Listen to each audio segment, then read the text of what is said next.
The NFL draft is now open. The horsemen are on the clock.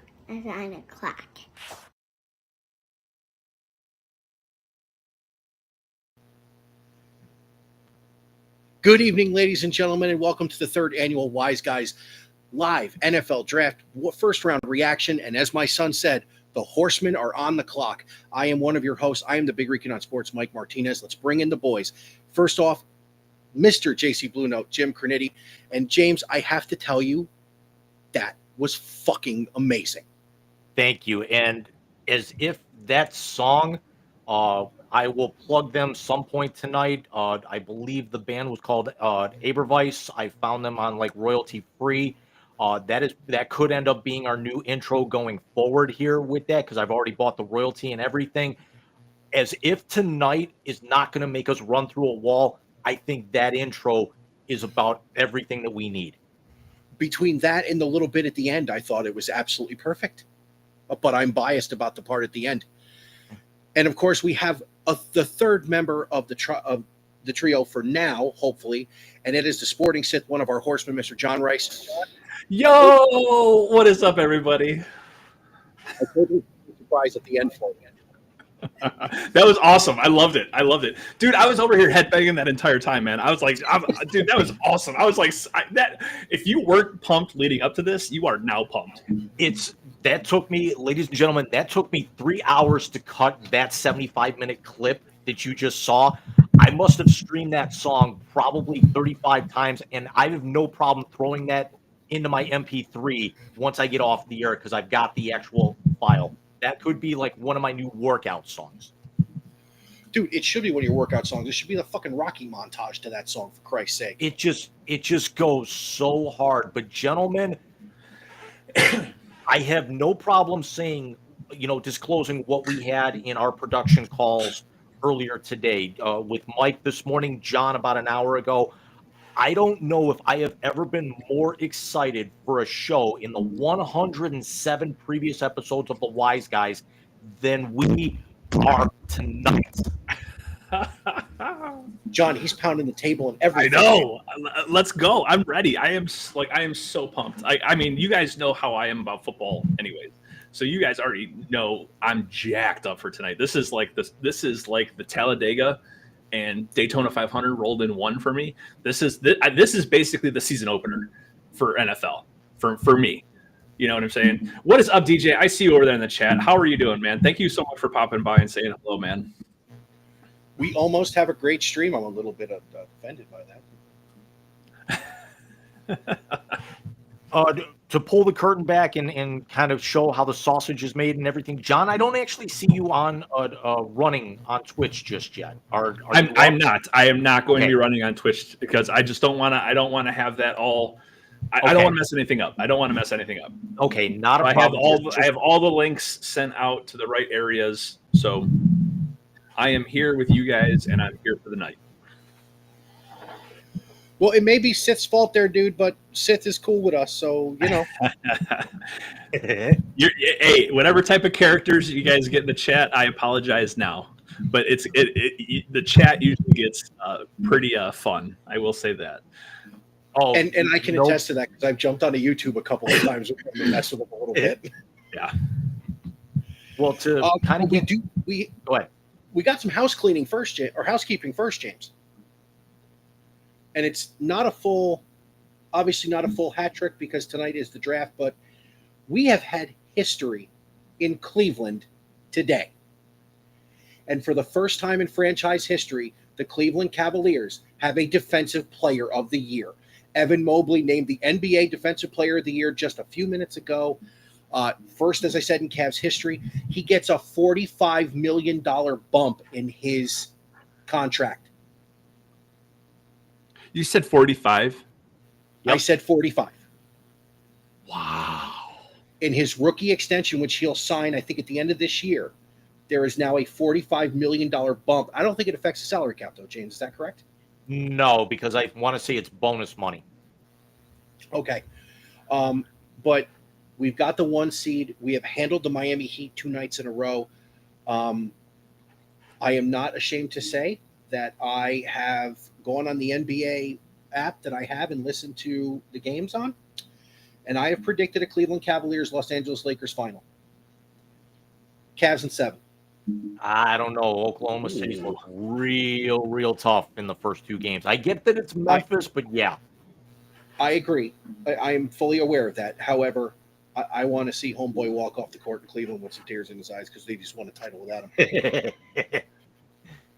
I know that sounds petty, but I don't care. Who has a home court advantage this year? Is it the best record?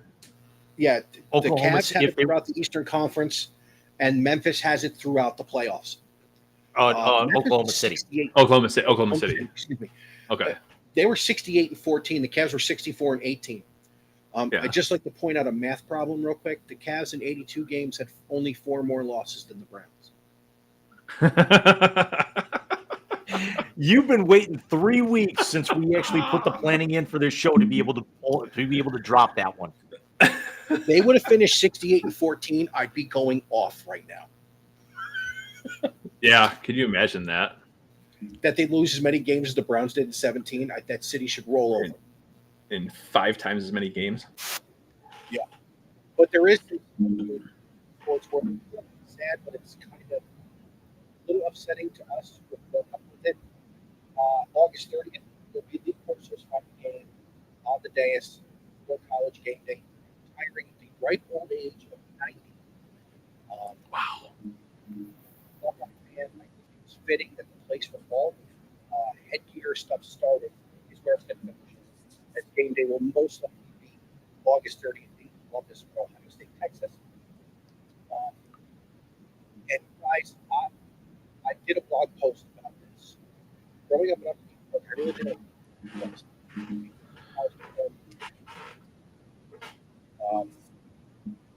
in Syracuse, once in a generation, players like Jim Brown and Ray Davis got and it was Army and Nike Stadium where I was first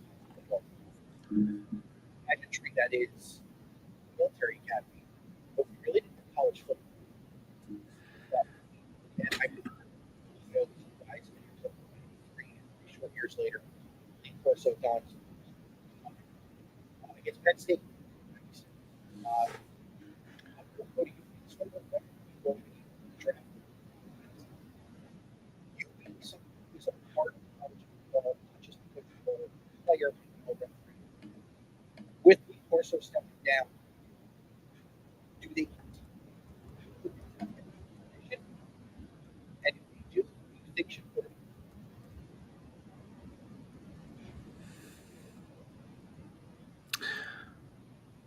I honestly don't think they should fill his shoes at all. Yeah, Mike, your mic was starting to cut in and out a little bit there. You started fading away a little bit. There we go. Is this better? Much Much because it was so far away. much better. It might All have been right, too so far. I'll hold it. Yeah, I'll hold it. I can also lean back. My back hurts. So I kind of heard most of what you're saying. Yeah. So basically, if they could decide to keep the tradition, who do you think should do the headgear? And if they don't do, or do you think they shouldn't do it? I think they should continue with the headgear. I think it's a fantastic part of the whole thing. I think they should do either one of two things. Either have somebody who's not normally on the stage do it, like maybe the Bear. Have either the Bears Bear and Fox. come do it. Oh, he Bears moved and to Fox. Oh, he moved. Okay, so Yeah. he's not. Have a guest picker who doesn't have any connection to the two primary schools, if that makes sense. Like, because you know how they'd have like Ohio State and Texas, and they would have like Eddie George be like the guest picker, right? And then they do this whole hoopla, and oh, surprise, Eddie George picks Ohio State. Yeah, so that's how. Or they would have what's his name? All right. Matthew McConaughey come in and pick Texas. You know, like they have a guest picker who's not related to the primary schools, the primetime game, and have them do the headset and have them do the headgear. No, I was on this show saying I think it should be McAfee. McAfee is probably going to be the running for that. It'd probably be the head running for that. Jim, what do you think? Should they can it or should they keep it? Can it? Really? You think it goes away with Corso? I think it has to. It's, because everyone's going to be, if unless you're doing it for 10, 15 years down the road, where college football is basically a shell of what it is now at that point, 10 years down the road, everyone's going to associate it with Corso, and it's basically going to be like you can never do it as good as the original. Agreed. Because first of all, McAfee's a clown, and he's very polarizing, and everyone loves Corso because of the fact that he does it, even though he's been in decline for the last few years. But McAfee, he does so many other stupid things. I think it would actually take away from him doing it if he were to pick it up. Okay, I can see that. I mean, my whole thing was McAfee seemed to rejuvenate game day a little bit. They've got some. He's not getting choked now. out by. No, I agree with you, Mike. But I think he did that because Corso started declining. So because Corso started declining in the last few years, McAfee was like that little boost, that little energy boost that it needed to kind of fill that gap a little bit. Oh no, Michael, can we have Gunther come on the first game day of the year? No. Just so we can choke him out and he doesn't have to talk for 3 hours? Only if he gets Desmond too. Name's Foot. John, did you see the one translator Jim puts on the Chronicle? It says we asked our German friend to the square root of 81. He said no. Mike, I think he was on for that one. Isn't Gunther the name of the guy on the Progressive commercial? He goes, name's Foot. Isn't that his name? I'm pretty sure that's his name. Because I don't know why. Like as soon as you said that name, the first thing I thought of was name's Foot. It very well might be. But every time I see Gunther the wrestler, I hear the Planet Fitness commercial in my head. I pick things up and put them down. If this is any indication of what tonight's going to turn into, this is going to be fun. We are 5 minutes away from the official opening of the draft. They played both national anthems, the Black National Anthem and the Star Spangled Banner. We're running down final preparations here on NFL Network and ESPN. We know that the Titans are at the top of the draft. We know that right now the consensus is, and John and I were talking about this before we came on air. We kind of missed the day where teams would actually announce who the first pick's going to be, but then it got us thinking that Mike, since the Browns came back in 1999, John, what did we say? It was 6 Stone Cold Lead Pipe locks at the top of the draft where they might have actually come out and said that. And I think the last one was Miles in 2018. No, I thought we said Burrow in 20. Okay, yeah. So Burrow in 20 was the last lock, but Garrett was the only non-quarterback that we had in the last 26 years as a lead pipe lock. We had because Mario Williams was out of nowhere. Palmer, right. There was Andrew Luck, Carson Palmer, Michael Vick, Jamarcus Russell, Sam. The quarterback kept getting hurt from Oklahoma. I wouldn't say Sam Bradford because I think there was some flip-flopping back and forth in the days. Bradford signed his contract before the draft. So did Matthew Stafford. That's true. But I don't think they were lead pipe locks though. I think there were other number one. We knew it was going to happen the second the college football championship ended. Everybody knew Joe Burrow was going number 1 when that season was over. Everybody knew Michael Vick was going number 1 the season that season was over. Everybody knew, even though he was an absolute bomb, everybody knew Jamarcus Russell was going number 1 that year. Here's where it gets muddled now. The Browns are at 2, and basically they have. I'm trying to remember how I worded it earlier, but they control the narrative basically the next 2 days because we know that Ward is probably going 1. I have Abdul Carter here, but there's now been in the last 48 hours a lot of talk that the pick is going to be Travis Hunter.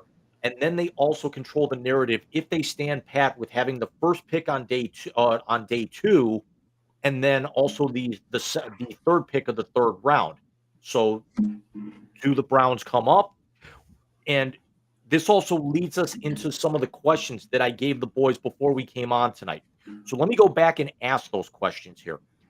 Who is the one player that your team could pick? Mike, you could, I'll include the Jets there as well since they're picking in the top 10.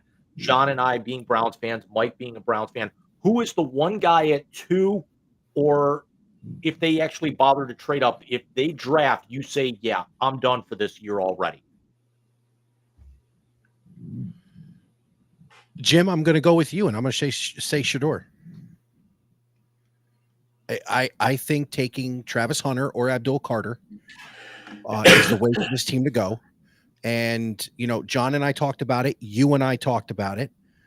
And granted, the morons on Cleveland radio are saying it's not going to happen. I honestly believe that they should draft Will Howard at 33. I think Will Howard they can get a second round pick. First of all, I don't think there's a true number 1 first round quarterback in this draft. Ward's got as many question marks as Shedeur does. The difference is Shedeur actually played behind a shit offensive line and still completed 70% of his passes. John?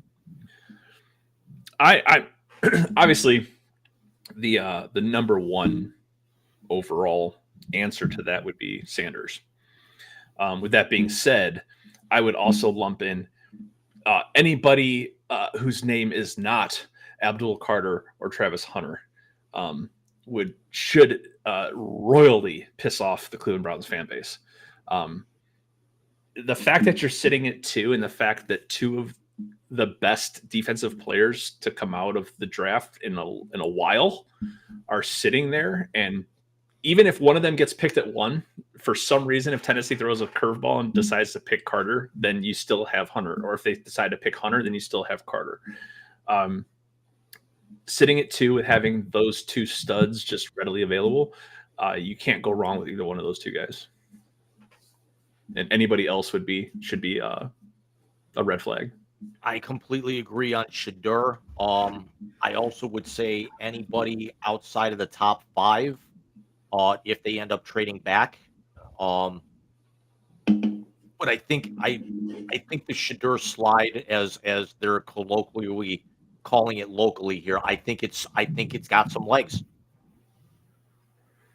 I honestly think he slides to Pittsburgh. I honestly think 22, 21. 21. I honestly think 21.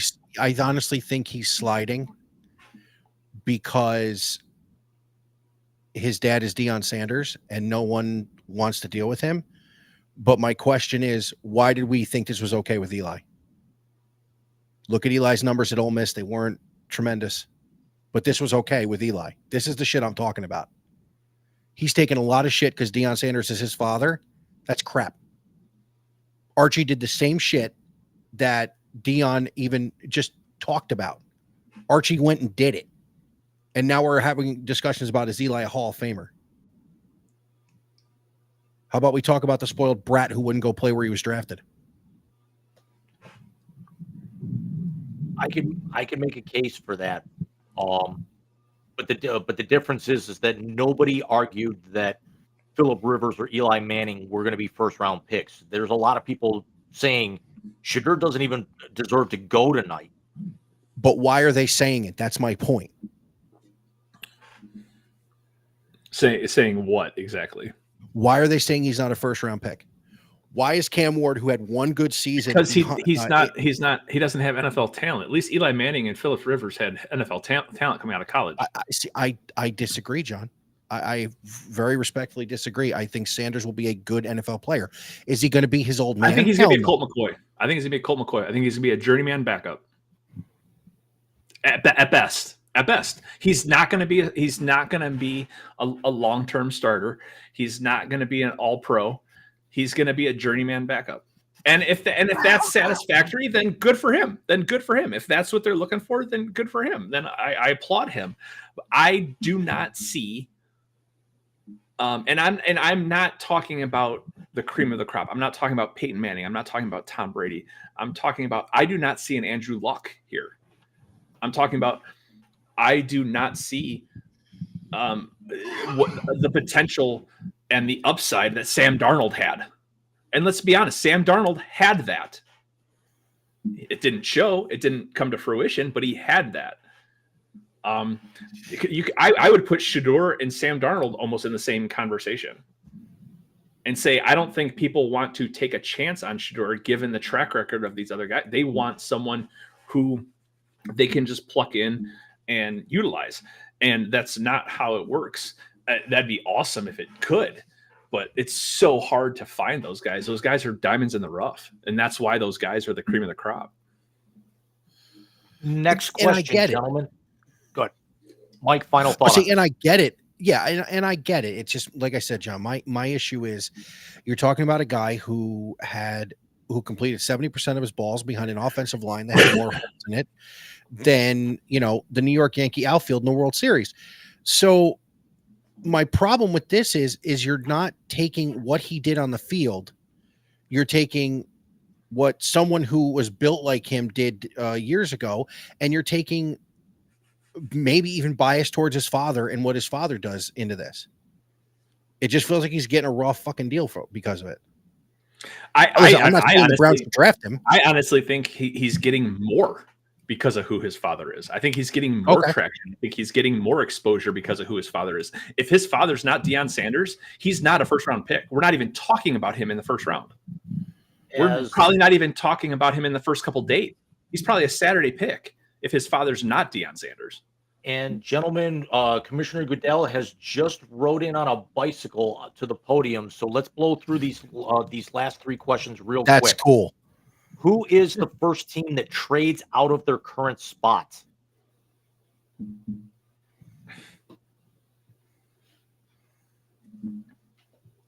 It's almost a no-brainer.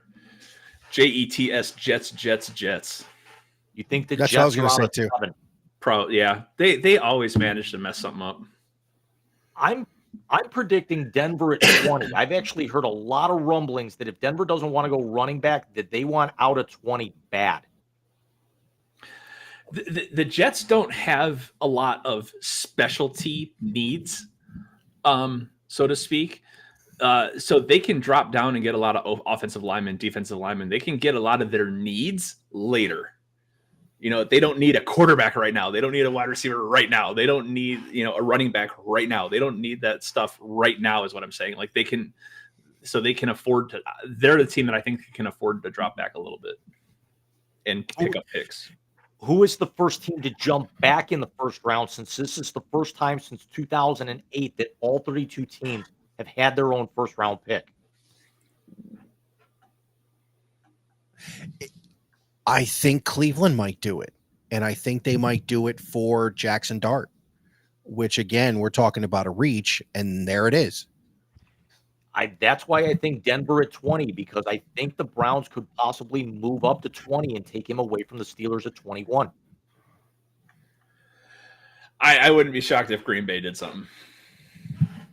Like take an offensive player? Yeah, and or take 2 offensive player and come back in and get a Dart. And Mike, I don't think they're going to want to replace Jordan Love. Well, I'm just saying I can see Green Bay coming in, or moving up to try and get Gentry. Very possible. Things just spicy. Perfect timing, my friend. What's going on, gents? Alex Ruiz from row 7 in the Windy City. Welcome to draft night, my friend. I'm here. I'm alive and I'm well, and we'll see what happens. Alex, Jim has got to send you the new intro video because it had us ready to run through a wall. And then the end of it was Bobby saying the NFL draft is open. The horsemen are on the clock. Let me ask awesome. Alex our questions, and then maybe I'll rerun it real quick. Okay. Okay, so Alex, we just got into the questions that I posed to the group chat earlier. What's the one team that the Bears could take that makes you say, yeah, I'm done? The one player? The one player at 10, if the Bears took them, you'd say, yeah, I want no part of this season. So I guess maybe I'm in the minority of this because I know a lot of people are for it, but I don't think that the Bears are in the position right now to go after Ashton Genty. He's the hottest commodity out there in terms of running backs. I know I've heard comparisons to Emmitt Smith and Barry Sanders, and I've seen clips of his, and I know he's insanely talented. I just think that the Bears did a so-so job at improving their line that you could put Jesus back there and it really wouldn't make a difference. Wow. So who's the first team that trades out of their current spot, you think, tonight? I think the Giants, I would say. You say the Giants at 3. I went the Broncos at 20. Mike said what? The Jets at 7, and so did John. Let me go back and say the Giants as well, because we all know what the Giants are doing this year. The Giants are tanking to put another Manning under center.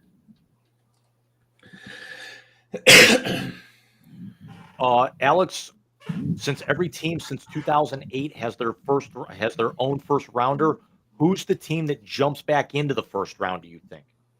I think your answer. I think no. You said the Broncos right earlier, but they're drafting the Broncos go out at 20. At 20, right? I think we also I think John, I can't remember who you said, but I think Mike and I both said the Browns jump back into the top 20. I said Green Bay. Green Bay would be an interesting one, especially because it's in Green Bay. Wouldn't shock me that they kind of jump in the mix and kind of get competitive. As the Titans are officially on the clock, I'll get this last one real quick. What player who should go on day 2 gets overpicked before we go on the air? Not who sneaks into the back end that could be on the fringe. Who gets dramatically overdrafted tonight? Shadir Sanders. Eat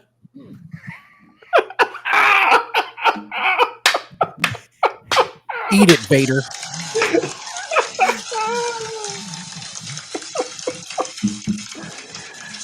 I'm out. I can't even drop my mic. It's on a stand. I can't even drop it. So do I have to create another quick countdown or count up for the Shadur slide tonight, as everyone's calling it? Get a slide whistle for the sound bar. Look, I'm not vested in the kid. My whole thing is the narrative, like it's been with a lot of things. Again, Captain Disability Eli Manning told people he wasn't going to play somewhere. All this dude has said there are places he didn't want to play. Everybody says that. But I don't think that's the reason for the slide. Can you seriously sit there and tell me that Shadur Sanders is on the same level as Eli Manning? Coming out of college, they're not that far off.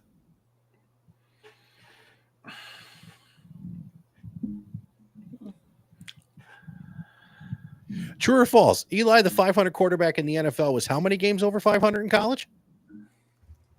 I don't know. He also played in the SEC. Well, he played at Ole Miss. It's still in the SEC. Yeah, I know, but still.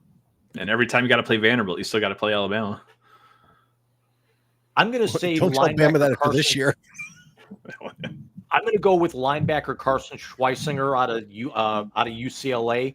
I'm hearing some people think that he could be a first-round talent. I think he's a mid-second. I think there's a very good linebacker draft, and I think if you go for him, it's a little bit of a reach because you could probably get him tomorrow and save that fifth-year option.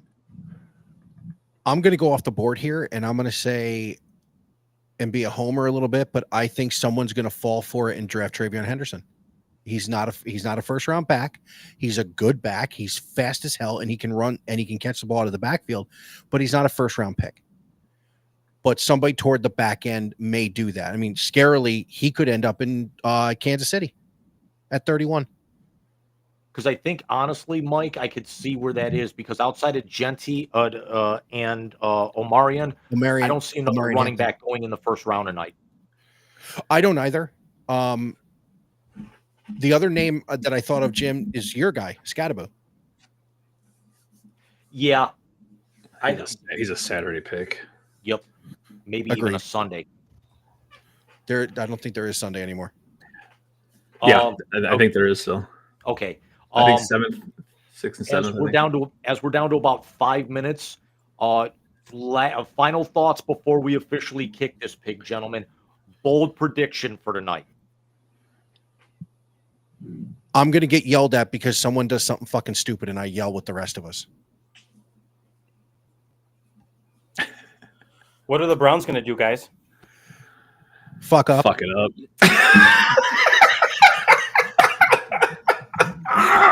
Oh my God.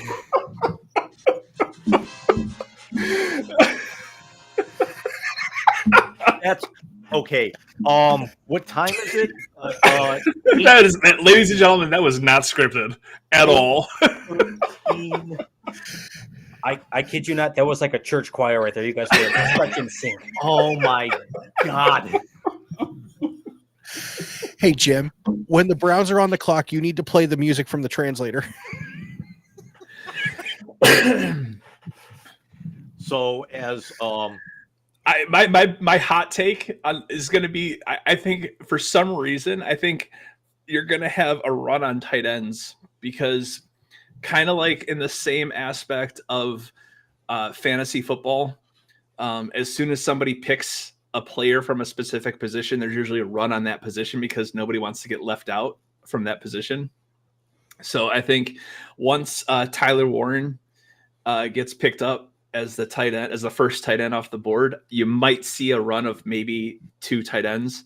It's possible. It's possible. That would be my off the wall take. Gentlemen, I understand that you guys might be, streaming or checking NFL's website or ESPN's website. I have the TV right next to me, so once the pick comes up, I will unmute through. And I won't ruin picks this year. I'm sorry? I won't ruin picks this year. Okay, so apparently the pick is in world's worst kept secret, but it's coming in any second here now. Alex, prediction for tonight?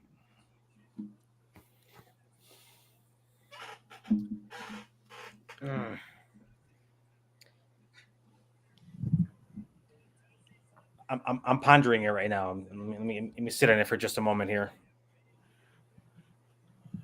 I'm going to say no. I'm going to say the Browns walk away, that they move up and they end up getting a quarterback tonight, whoever that might be. I'm going to say bold prediction: the Browns jump the Steelers and try to steal a quarterback away from the Squealers and put them in the basement. If they do that, they better take Howard, so the Steelers don't get another Roethlisberger. John, you beautiful son of a bitch. I'm a Michigan fan, but I'm also a football fan, and the dude is freaking good, and he has the stature of an NFL quarterback.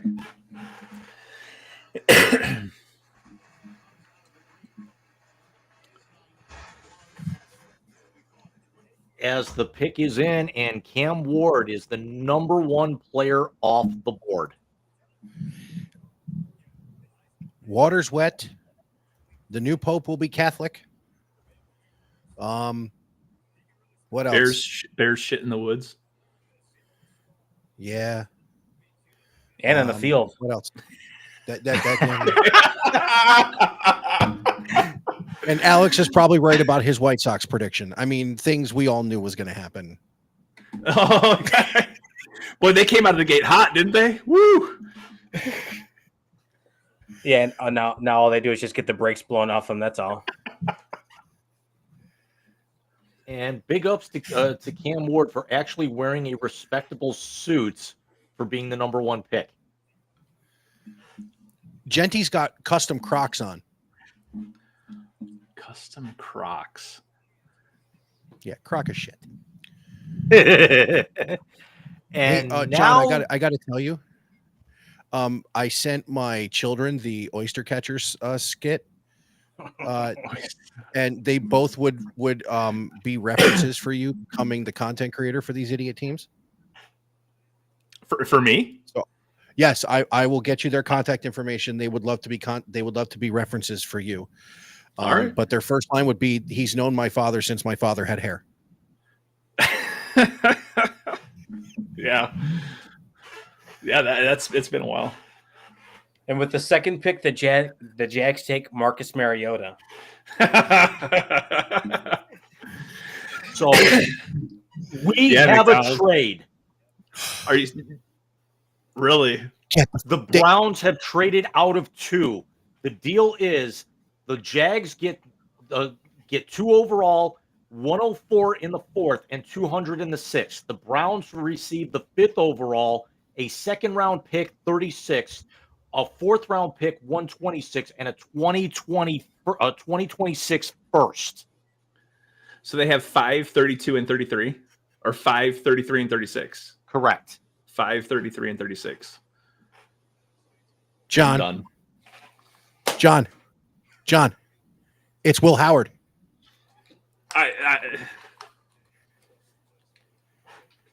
I'm All right, so Jim, I'm sorry that your thing got fucked up. You worked 3.5 hours on all this yesterday, and now I feel terrible that the Browns once again fucked somebody from Cleveland. But let's get into this, guys. Where's Jacksonville going? They're not going to replace Sunshine with Shador. Hunter. They obviously want to go Travis Hunter because the rumor that I was actually hearing is Jacksonville at 5 was going to try and take Ashton Genty. They apparently made Cleveland the Godfather offer and made them an offer that they couldn't refuse. And Andrew Berry fleeced another first round pick. I figured if the Browns were going to move back, it was only going to be as far back as maybe 6 or 7. So I like this because now you have 2 first round picks next year, and you get another high second, which means could this be the ammunition that the Browns need to package 33 and 36 and maybe get back into the first round later on tonight?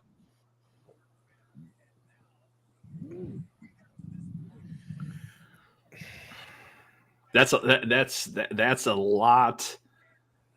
That is a lot of posturing, if that's the case. Here's my question. Here's a very, very quick question. I'm being facetious when I say this, and I don't expect an honest answer. Is Eric Mangini apparently back in the building with all these trade backs? No, Sonny Weaver is. You go eat your pancakes and shut up like a good little boy. Listen to me. Listen to me. Andrew Berry has a sticky note in his pocket that says, fuck with the fan base no matter what. And the pick is apparently in. If this is Abdul Carter, I'm going to hear Jacksonville about 45 minutes that way start fucking screaming. There's no reason why you jump up to 2 to not pick Carter or not pick Hunter.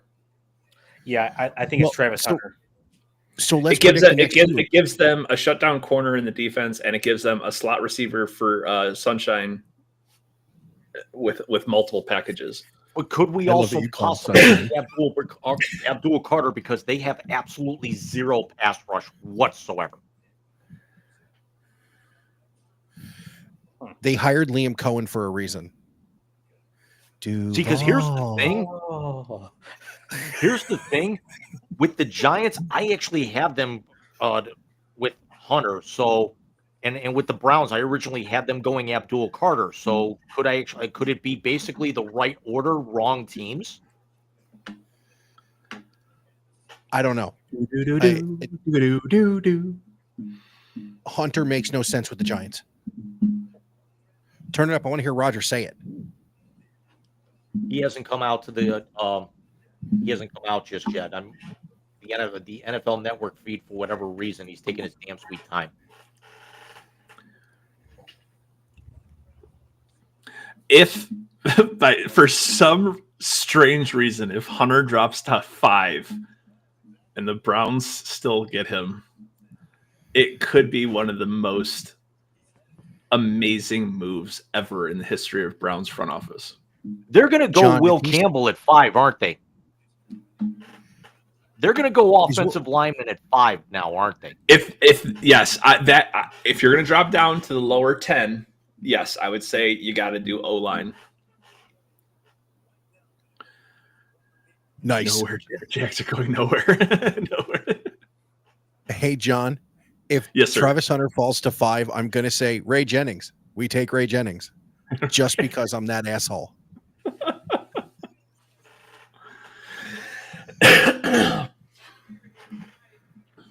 You think Bo Callahan dropped so much because Diddy was his agent? That's why nobody went to the party. Oh, yeah. I am so tired. I'm slap happy.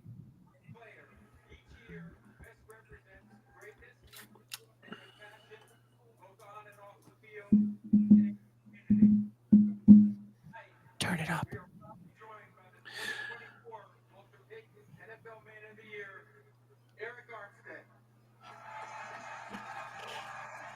Conklin has retired, right? Or is Conklin back?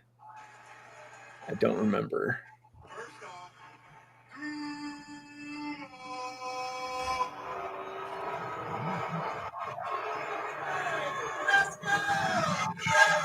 want to say thank you to the commissioner. Thank you to the Payton family and the NFL and nationwide. And also, tonight I want to encourage each player embarking on the NFL journey to identify a passion close to their heart and act upon it.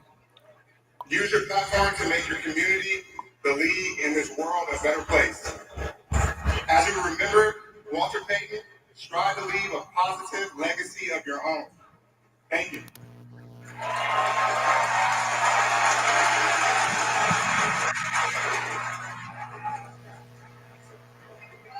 We have a trade. The Cleveland Browns have traded the second pick to the Jacksonville Jaguars. And with the second pick in the 2025 NFL Draft, the Jacksonville Jaguars select Travis Hunter, wide receiver, defensive back for the Jacksonville Jaguars. Well, there we have it.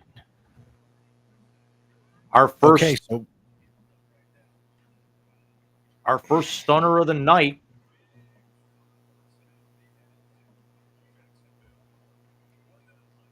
I got nothing.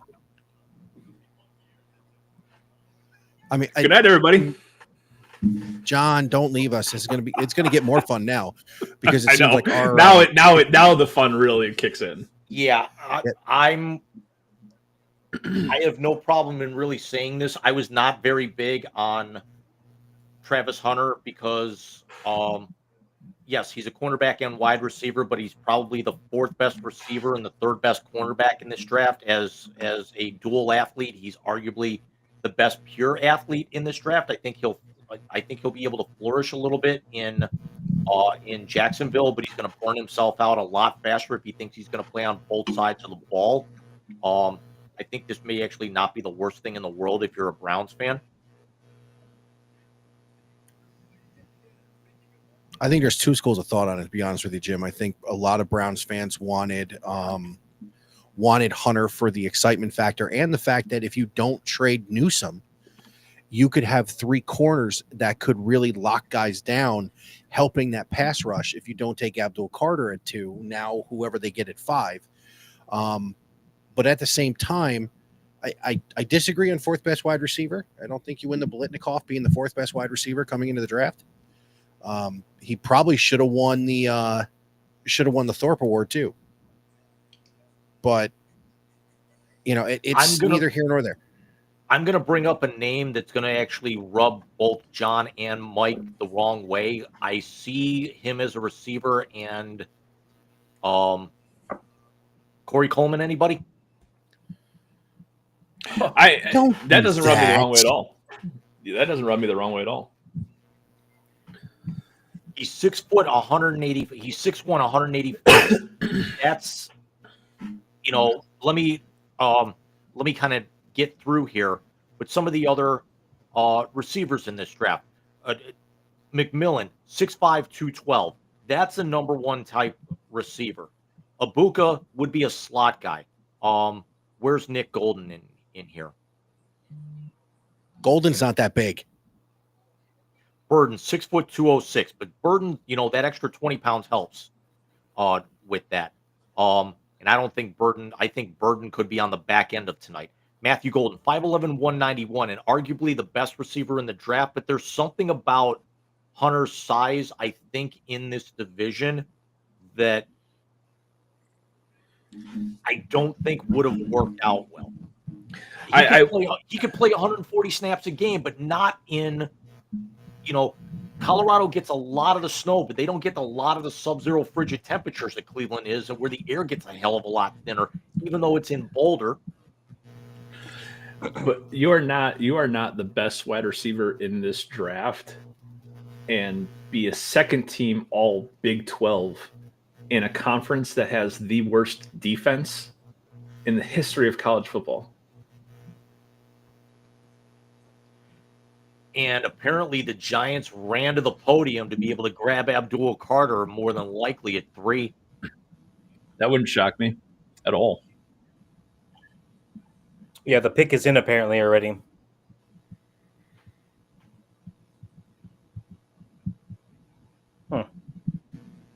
Leave it to the Browns to fuck up our night. Yeah, where are we thinking here, fellas? It's Mason Graham. Are we thinking Will Campbell? Are we thinking Shedeur? Are they that desperate? Make me a promise. Go ahead. Make me a promise. If they take fucking Shedeur, we don't stop the stream. This is too much fun. Here's my inkling is that they've been so high on Travis Hunter for the last couple of weeks. John, you living in this town can completely attest to that. And especially they've been linked to him like overjoyed in the last 48 hours. I'm trying to think of what happened that Jacksonville, yeah, it might have been a Godfather offer, but would you possibly not want to pass up on a guy like Hunter if you're that enamored with him to be able to just acquire another day 2 pick and then a number 1 pick next year? Now, granted, Jacksonville's more than likely going to be a high pick. My opinion, I think Hunter is the reason why Sanders even has a conversation in the first round. Pick is in.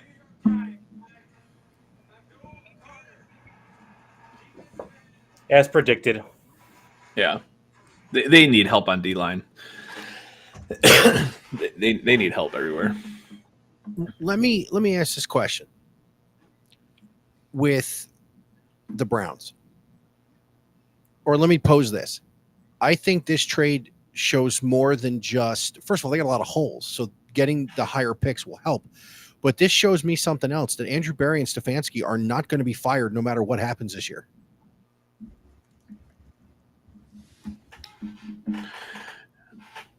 I think Stefanski could be. Scapegoat. I don't think Barry would. The minute Jimmy Haslam is the one that said he took the blame for Billy, I think Stefanski and Barry are going to have a chance to rebuild this thing.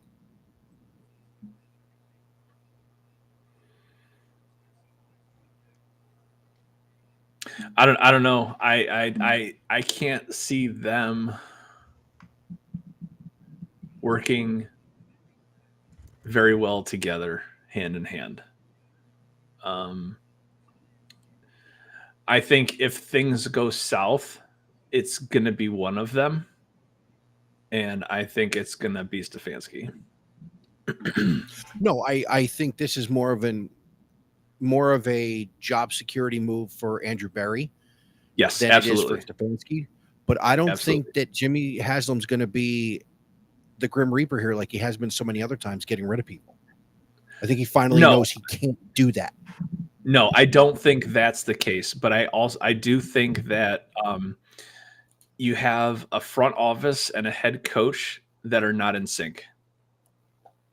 And they're going to just continue to struggle because now you have a general manager who's now posturing to save himself and basically saying, look at all these picks I got you and look at all these players I'm bringing to you.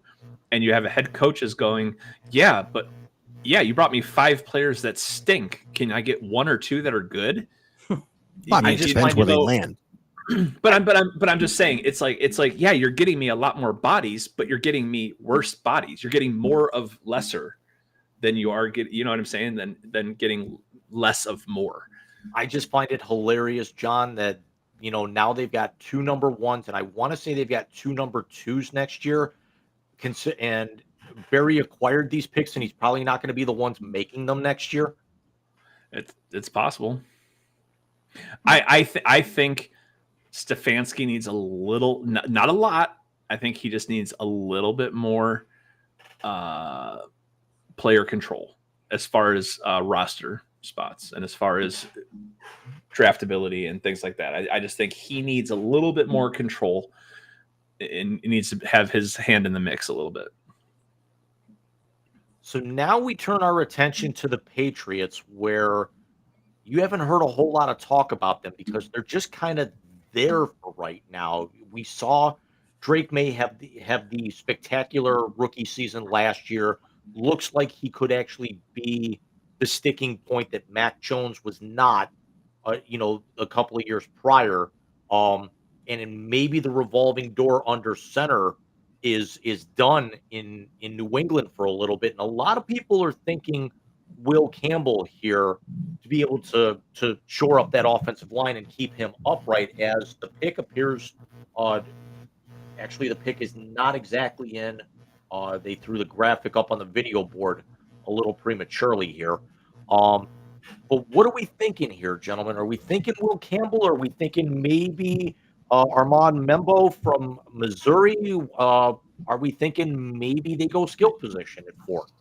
I think they're going to go offensive line. They're going to take Membo. I think they're going to go Campbell. Vrabel's going to want to build an O-line.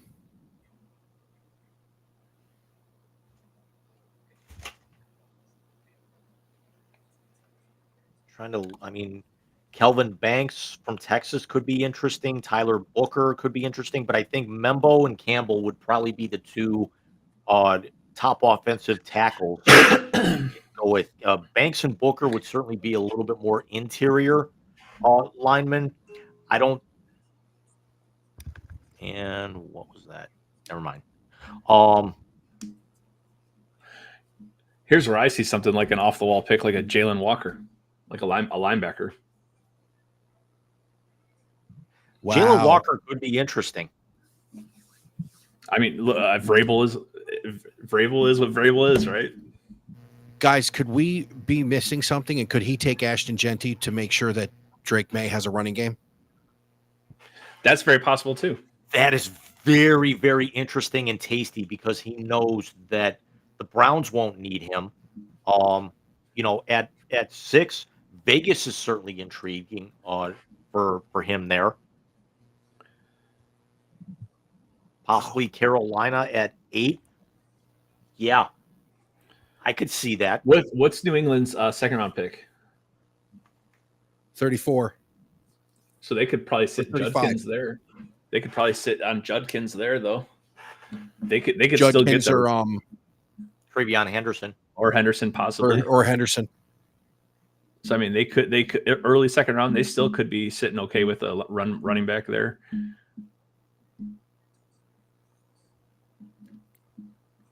But I mean, Genty is. I mean, Alex hit the nose on the head, man. He is Barry Sanders-esque as far as just the skill set, and it's like it's hard to pass on someone like that. I mean, the other aspect would be is that do they actually shore up the offensive now and then hope that somebody like maybe O'Marion Hampton falls out of the first round? Because if you look at teams in the middle of the round, a lot of them don't need running backs. There's a possibility outside of Genty, we may not see another running back taken tonight. Hey, guys. Yeah, one of the Ohio State 2 could end up there. Just reading something right now. The Cleveland Browns are open to taking calls on the number 5 pick.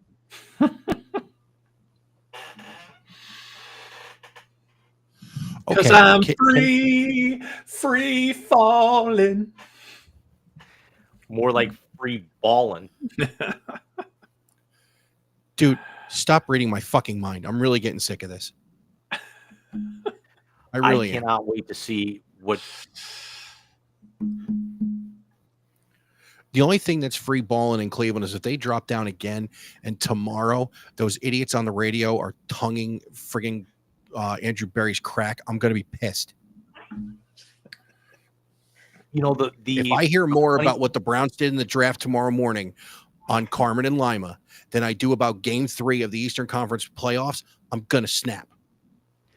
You know, the funny thing is that they actually asked Nathan Zagura, the Browns radio co-host, and he says it's an unbelievable haul and it's a huge win with this trade. I kind of agree with them because you get that you pick up a 2026 first, which is the caveat. You get that you only drop back to 5. You pick up that second rounder tomorrow, so you got 2 within probably 10 minutes of each other, and the Patriots pick is in.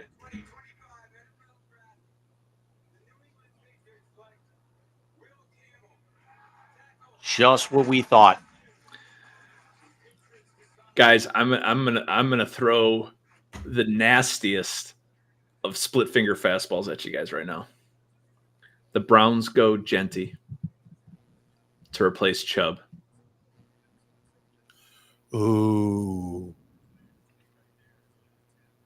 Where the hell did I have Will Campbell on these slides? Is Will Campbell the one they say has short arms? They were comparing him to a Tyrannosaurus Rex. No, I don't think so. I thought he was huge. Am I wrong? All I know is there was somebody, because Jim and I are big fans of Annie Agar, and she did her thing today. Oh my God, it was hilarious. My favorite was the Patriots are looking for as many 2s and 3s as Carson Beck is hitting on a Friday night. That may have been my favorite line of the whole thing. He's 6'6", 319, and his arm length is my inseam. Okay, so he's the wrong one. Yeah, he does Wait, not what's have your short inseam? arms. 34? Well, he's 32. He's almost 33. His arm length is almost 33. Did you see that block on the guy from South? I turned on Thanks, Nick. I'm using your YouTube TV subscription. I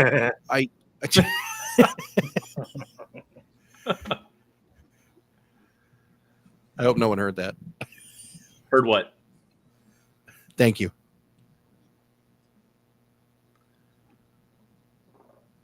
Why does he seem like the type that would wear horizontal pinstripes too? What's wrong with horizontal pinstripes?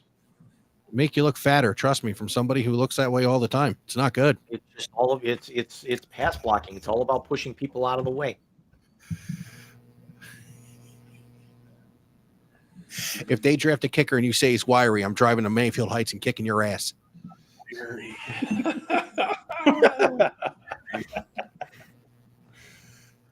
Look at this mamma jamma. Okay, now here's the real question, boys. How many football movies are we going to stick stupid lines in from tonight? We've already had draft day and the replacements. The Browns pick is in. It's in. Okay. So they actually used it. All right, there it is. Let's go. Well, and they and they did it quick to make sure they didn't lose it. Gentlemen, who is it? As you hear the cat yelling at me. Meow. Why do you always get mad when Jim and I make fun of the Browns?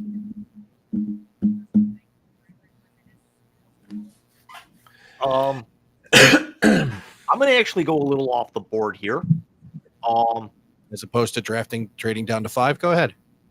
I'm going to go Mason Graham from Michigan as a D lineman. Fuck.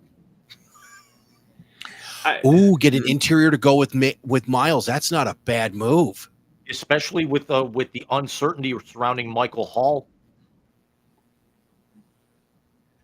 John, I know I'm not usually saying this about that school that you're a fan of, but I am a fan of that move if they make it.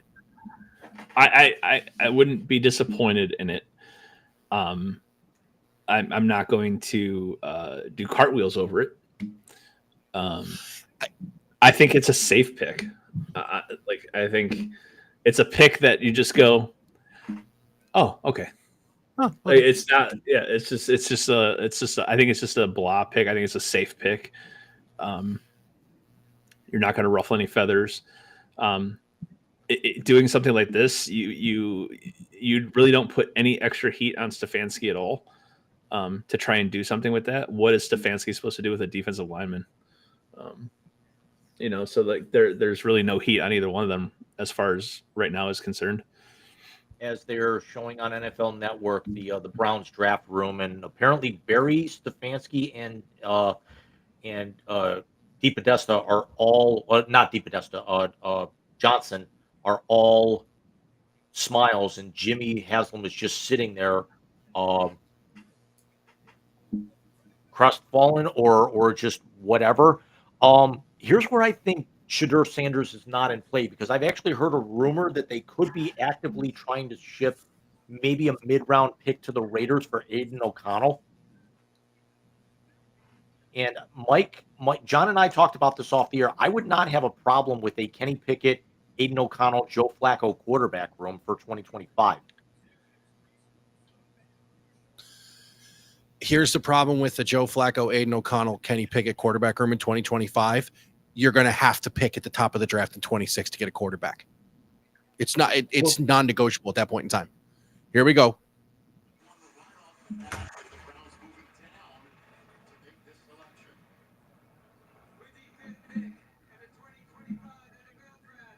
It's Mason Graham.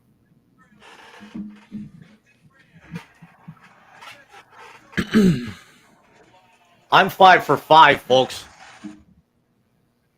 Yes, Nostradamus, you're doing great. All right, so I think it's a lock now. Ashton Genty's going 6 to the Raiders.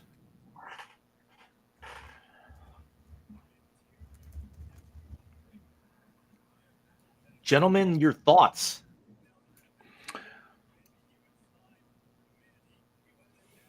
The suit I was getting Tony Monero vibes from. It's a safe pick. I think it aligns fairly well with not as high as an Abdul Carter selection, but I think it lines itself with that, being that if you have Myles Garrett, you're giving Myles Garrett some help. If Myles Garrett ends up walking, then you have someone to kind of step in and at least give your line some stability if he leaves. Here's the other question. They're showing him putting on the draft cap, and with the jewelry that he's got on, I mean, this guy is so big. It doesn't look like he's wearing a bracelet. It literally looks like he's wearing a chain on his wrist. With the suit and the chains, he looks like he's going to live on the West Side. He fit right in. Driving IROC. Trans Am. We said West Side, not Mayfield Heights. Oh, IROCs are Parma. That's true. No, if he lived at Mayfield Heights, he'd have the Italian horn. Ain't that the truth? So you guys think the Raiders are going to go offense here then? They're going Ashton Genty. You think so? Think about it. Pete Carroll's their new head coach. Geno Smith is as close to Russell Wilson as he's had. Ashton Genty is the closest to beast mode in this draft. Could you have back-to-back Wolverines? No, they're going Genty. I feel like Pete Carroll's got dementia. I'm sorry. It's probably. I mean, Pete Carroll's always excelled when he's had a stud running back. He had it with Reggie Bush. He had it with Marshawn Lynch. Why would Ashton Genty be any different, especially now Genty playing in warm weather on turf? I mean, it's not like he would use them in the Super Bowl. So, I mean, he would use them all the way up until that point. Right. He's thrown it on the one. We know that. Yes. As they ran the pick here is that Mason Graham was ranked number 1 by Pro Football Focus for interior defensive lineman for just run stopping ability in 2024. Wow. That's what I was going to say. What was the Browns' run stopping defensive numbers from their last run year? Their run defense was atrocious. There it is. Their run defense. That's exactly why That's why they traded down. I want to say they were like 30 or 31 in run defense last year. Yeah, they had the edge rusher. They went down to get the run stopper. And especially with the uncertainty of Jeremiah Owusu-Koramoah coming off the neck injury, I think they actually wanted to have a little bit more of a pass rush or somebody to be able to go right up the middle with them, even though JOK's, a hybrid at that point. But definitely, you got a couple of guys here. You got the possibility of Okoronkwo coming back healthy. You can get another edge guy maybe in free agency. Mike, you actually brought it up to me that they just signed another guy in free agency recently from the Cardinals as the pick is in with the Raiders. I kind of like this move because now, even if you're still very high on Michael Hall, as he's coming back from his injury, you've actually got somebody of his size that you can rotate in and out. Hey, so can you hear if I do this? I hear buzzing. That's my air conditioner on. Oh. That's all I hear. So the Browns gave up 22 rushing touchdowns last year, which is 5th worst in the league. They gave up 22 rushes of 20 or more yards, and the next closest was the Giants at 19. So they definitely needed help in the run game for sure. Yeah. And I don't know if Jim saw it. I can say it now. Ashton Genty is the 6th overall pick to the Las Vegas Raiders. Doesn't shock. That's not shocking. This is who they wanted the whole time.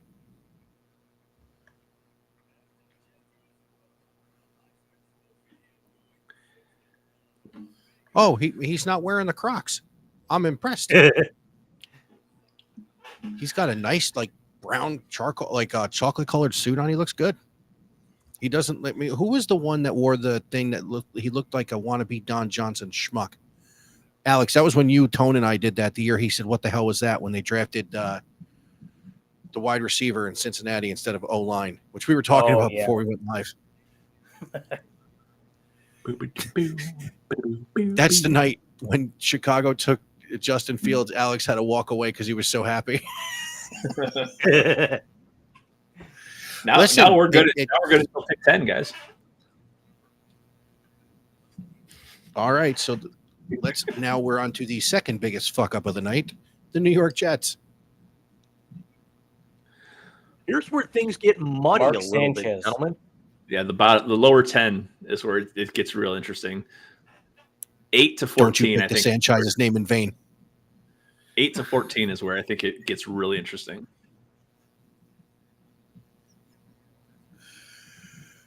With the 7th pick, the Jets take Vinny Testaverde. Hey, listen, man. You get John Hall to learn how to kick in the wind, and that's a Super Bowl appearance for them against the Dirty Birds. And his backup, Bernie Kosar. That's right. With the 7th pick, the New York Jets select Chad Pennington, quarterback Marshall. I did that John, I did that at Creedy's house, that draft, and we had all just turned 21. I was hammered. We were drinking Canadian whiskey and Coke all day. It was bad. Oh, jeez. Because I said that the Steelers were going to take plexiglass, and I was right. What, Oliver? Yeah, I think the Jets are going to fuck it up too. Here, up here. See? Jim, Oliver has fulfilled his contractual obligations. Good. Thank you. Both cats have contracts, John. Annie Agar 27 minutes ago just actually tweeted out just a picture of Sonny Weaver Jr. just staring at the screen in disgust.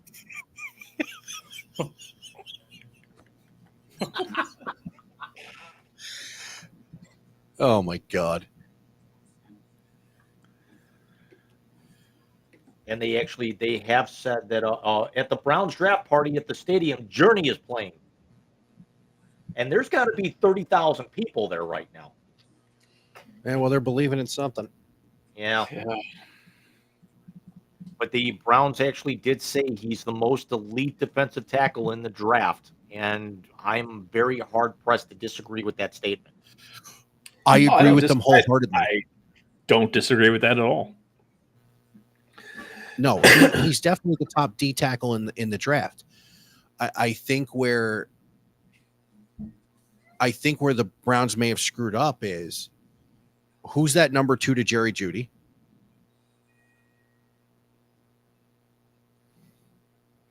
Njoku's entering year 9.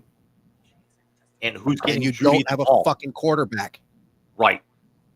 And Bobby Boucher is the world's best water boy. That's a high fact. quality H2O. But Mama said, Mama said. So now we got water. Now we got a water boy reference. She showed me. Sorry, I don't have that jersey tonight. I only have 2. Well, the other 2 football jerseys are from when I was younger. Yeah. You're wrong, Colonel Sanders. Mama's right. Alex almost spit out his drink. He almost lost it.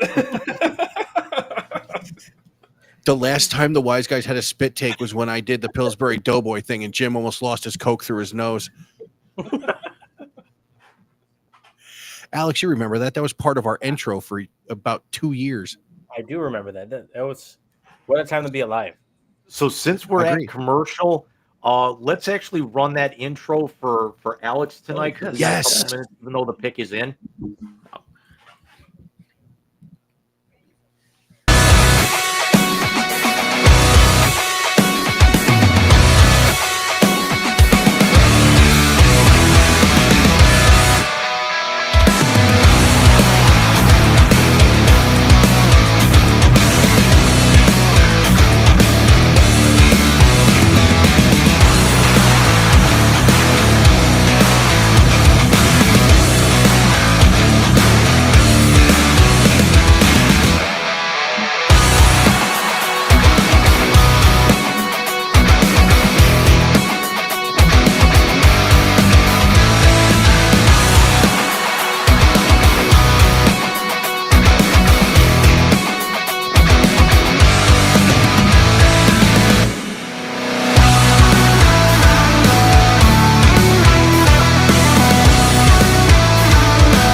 NFL Draft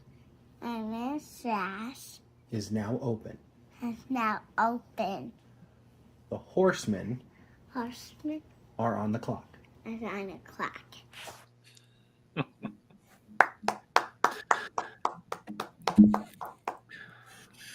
I'm extremely biased to the end of it, but it's all amazing.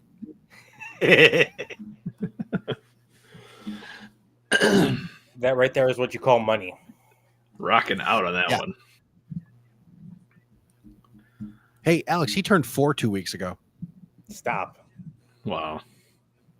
Alex was on the first show after Bobby was born. Wow. Because it was a baseball show. He was just born. You're BSing me right now. That's all right. He turned 4 2 weeks ago, and in a little over a month, Caitlin will be 24. Yeah, well, Cammy just turned 3. Holy shit, that's right.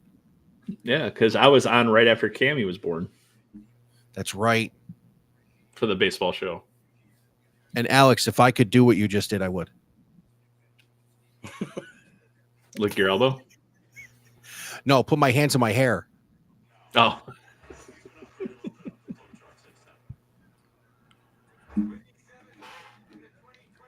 All right, so the Jets actually didn't fuck it up. They took Membo out of Missouri.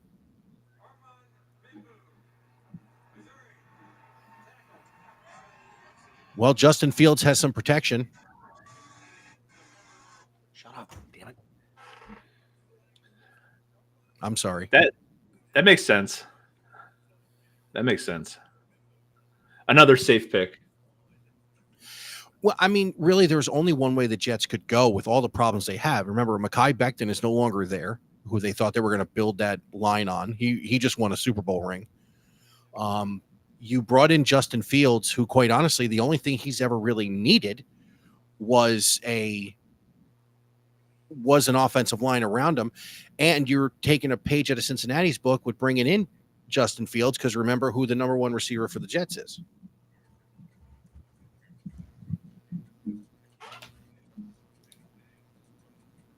I like this pick. It's because there were a lot of people that were thinking, could this be a landing spot for Shedeur, just to get a quarterback in the room, get the big notoriety, put him in the biggest market that there is, as they've got the lineup that he was the highest rated or most prolific offensive tackle in this draft. Even a little bit higher than Will Campbell. And apparently the Panthers have run to the podium here with pick number 8. So I'm actually wondering where we go here, because right now I actually had the Panthers slotted to go Michael Williams out of Georgia to bolster their pass rush. I was about to say that same exact name.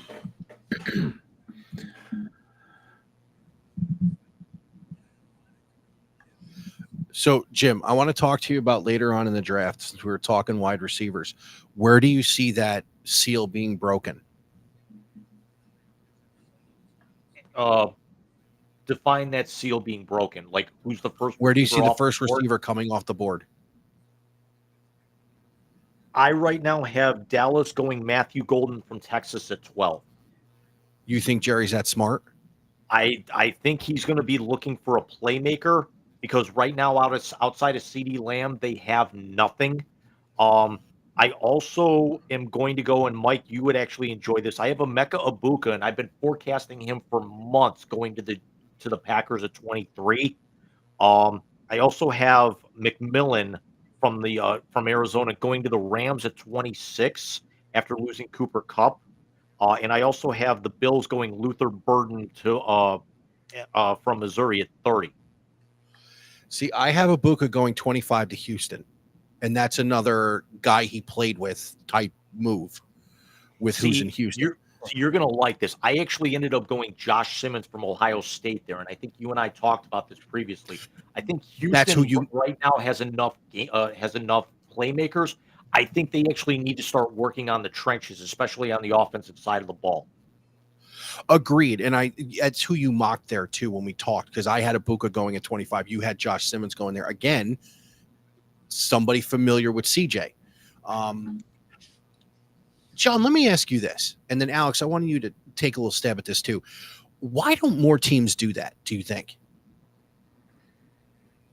Especially when they're drafting down in the first round, where you can get a guy who played with somebody and kind of knows their tendencies. Because NFL is, there's such the difference in like there's such a difference between one player to the next at that level, from even going from a Power 5 conference to the NFL. There's such a difference. The speed is so insanely different that sometimes your roommate, your best friend, your wide receiver that you've been throwing to for 4 years, you know what, he just might not have that step that another receiver does. Because speed is so important at that level. It's so significant at that level that I'm more talking if you have a matchup. Now, let me use this as an example. Who was it that it was the year after Fields was drafted? Bucks had a good offensive tackle coming out. And I had said to Alex, I remember him and I talking about this. Why wouldn't you draft him there if he's that high? If he was I think the second or third rated offensive tackle in the draft. And we knew he was going in the first round. That was the year they took the kid from Tennessee, Alex. Why would you not draft somebody who you have highly rated that played with the guy you have under center? He's protecting his blind side. That he'd done it for a couple of years. I mean, I guess continuity to me is something. Again, following the Browns and the Jets, I don't get a whole hell of a lot of continuity in my fandoms. But why wouldn't you want to try and look at that continuity at the next level? I mean, to me, it honestly doesn't make sense. I mean, you see the success that Joe Burrow and Jamar Chase have kind of have. They're kind of in sync with each other as quarterback, wide receiver, and they do it pretty damn well. Why other teams don't follow suit kind of beats me. I'm a fan of, like, I guess, rhythm, like you said, or continuity. But why teams don't do it when you can kind of have somebody who's in sync with somebody that they played with for 1, 2, 3, or 4+ years beats the hell out of me.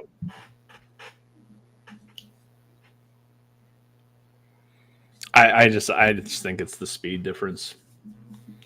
You know, I mean, yeah, you have the continuity, yes, for sure. But I mean, I don't know. And that's It's fair, kinda, John. I just want to see. And at that point, the players aren't making the choices, so there's a lot more variables that go into drafting these players. Well, we were wrong. Wow. There's our first stunner of the night, gentlemen. Wow. No, the Browns trading back from 2 wasn't a stunner, James.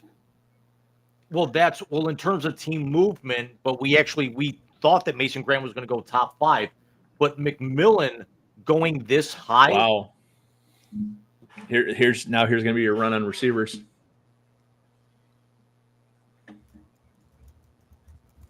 No, I think New Orleans is going to take Shador.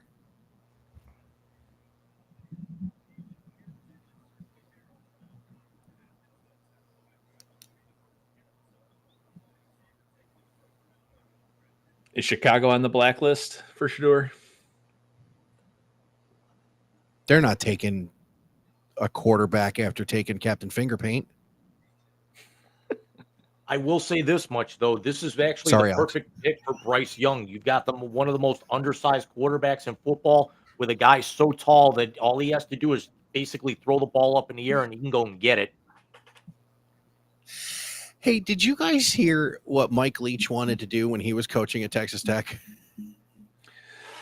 I saw something about this. I didn't read the whole story. He wanted to find a midget or a little person on campus and put them on the football team. And the only thing they would do is take the ball on 3rd or 4th and 1, and someone would throw them over the line. Oh, my God. What?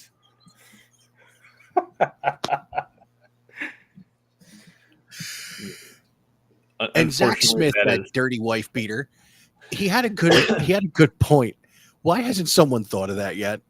Because Seriously. that's actually against the rules. That is actually aiding the runner. Hey, Alex, if you're watching this, did he just basically get the what's Roman Reigns' thing? The Ula Fala. did McMillan just give Roger Goodell the Umafala? He did. It's just a knockoff version. That's all.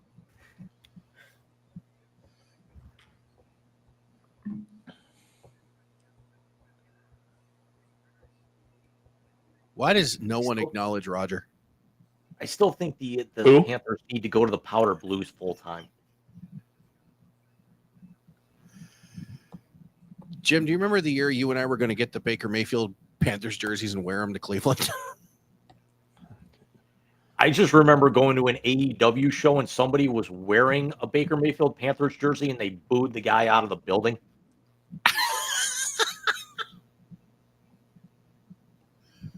They'd take them now. Would you take him?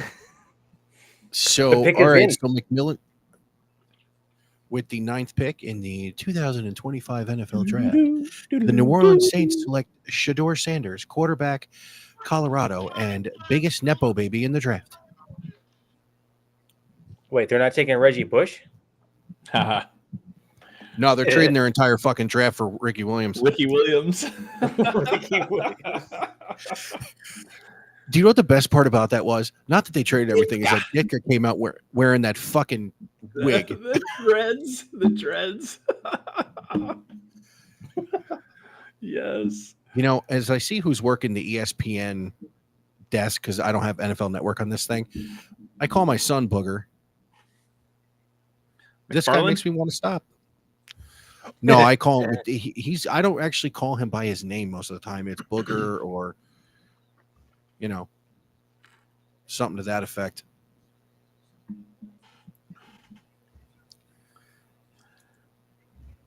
Wow. So let's see. New Orleans, what you got? Yeah, Shador, they've actually got him on NFL Network. He's all smiles right now. Oh, boy. Could And this he have makes been sense. Derek Carr's hurt again.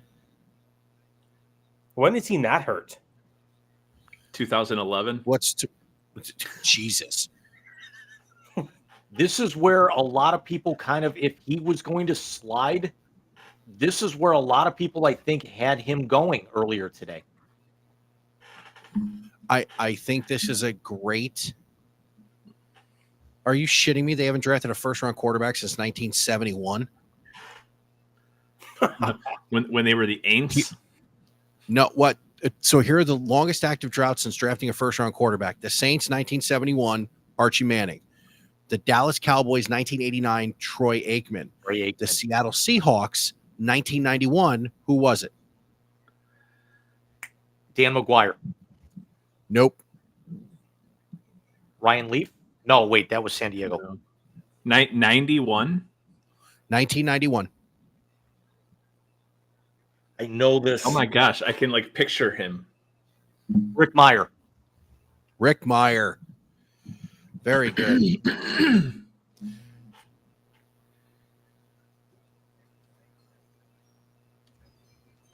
I kept wanting to say Steve Largent, but he was not a quarterback.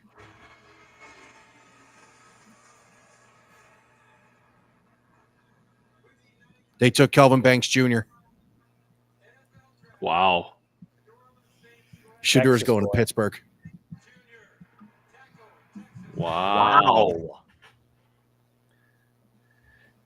Now this is where the slide starts. Is NFL Network that far behind ESPN? Little bit. I'm sorry. Who needs a quarterback now?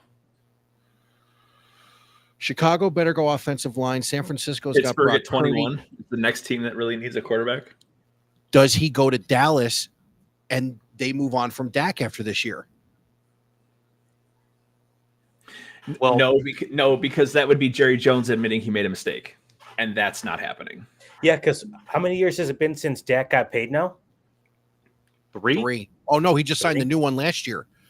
Okay, so But, brand new. but they have an out after next season. And Chicago's pick is already in.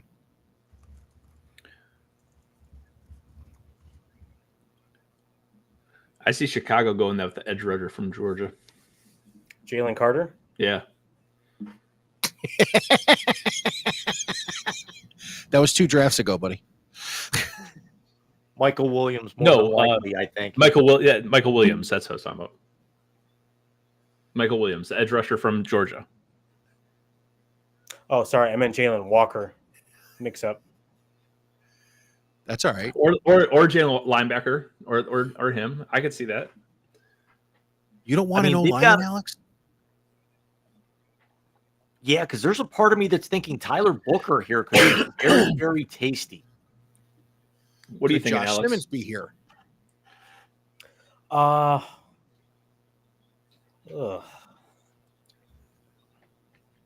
All I know is I know that they've also been connected with another tight end, and they have 47 tight ends on their active roster right now. If they take So- Colston Loveland, you're not allowed to leave. No, I heard rumblings of Tyler Warren from what's that, Penn State. Yeah. Can't do that. You're not. They're gonna look at You're the not Browns allowed to in the leave, early Alex. 2000s. I'm The not. Browns in the early 2000s had like 7 tight ends on their roster. You're not allowed to leave, Alex. I don't care who they take. You have to stay, no matter how angry you get. I'm gonna sit through it. Now, I do think we are going to have to mute the TV, or I'm sorry, we are going to have to let the TV play for a moment because we know that we're going to probably have a Steve McMichael tribute here very shortly. Yes.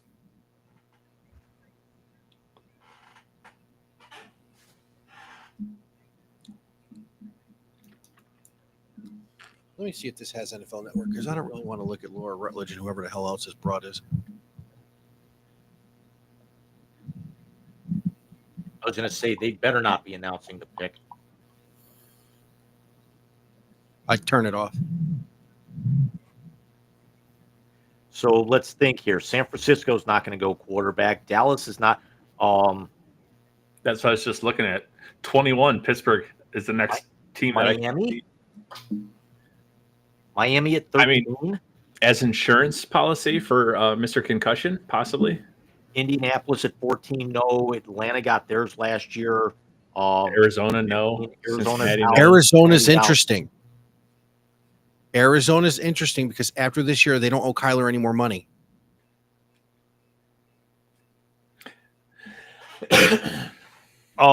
Somebody refresh my memory. Who's under center in Seattle right now? Darnold. Yeah. Okay.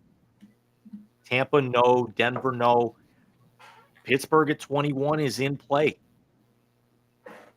I agree. I as much as there's Ryan Poles standing up, he's all excited. Very nice. Alex, how far are you from Lake Forest? About an hour and 20 minutes.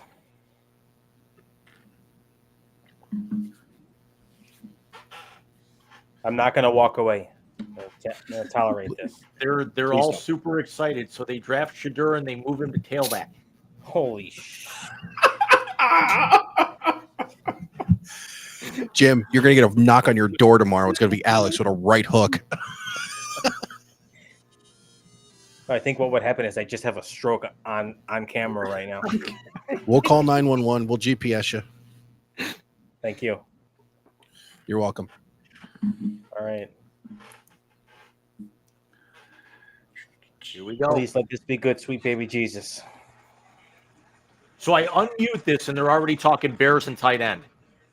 No way.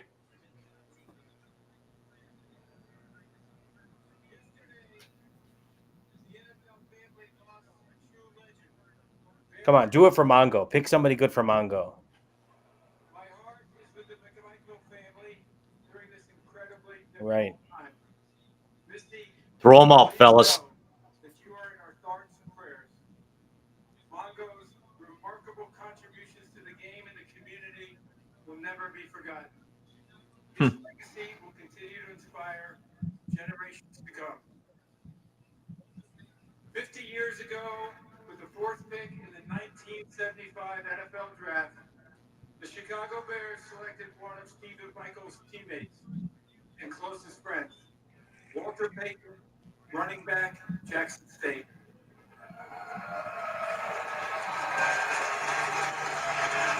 Walter would go on to rushed for nearly 17,000 yards and 110 touchdowns over 13 seasons, all with the Chicago Bears.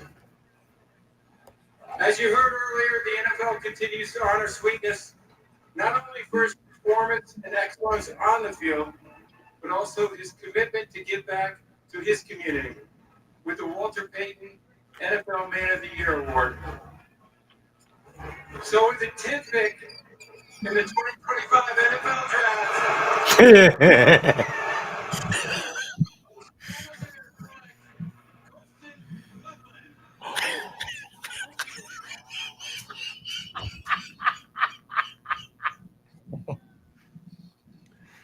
And they don't even go with the number 1 tight end on the board? You were thinking Warren? I had Loveland booked in the top 15 a whole month. Wow. I thought Warren was number 1. Gentlemen. Alex, your thoughts? I think we're gonna put a wrap on this fucking stream. I'll tell you that. Just to help you through the rest of the evening, Alex, I had an interesting drink over the weekend. It was Evan Williams bourbon and Dr. Pepper Zero. Hi, can I get a well check on south side of Chicago, please? Name's Alex Ruiz. I'm not quite sure what his address is, but he's going to need some assistance real soon. I fucking can't with these guys. I am perplexed. That's a good word. That's a really good word for Jim, hit the translator. Not the whole thing, just the sound effect. I don't actually have just the sound effect because it's only on the video now. I got it. Alex, your name tonight by the translator is Ryan Poles.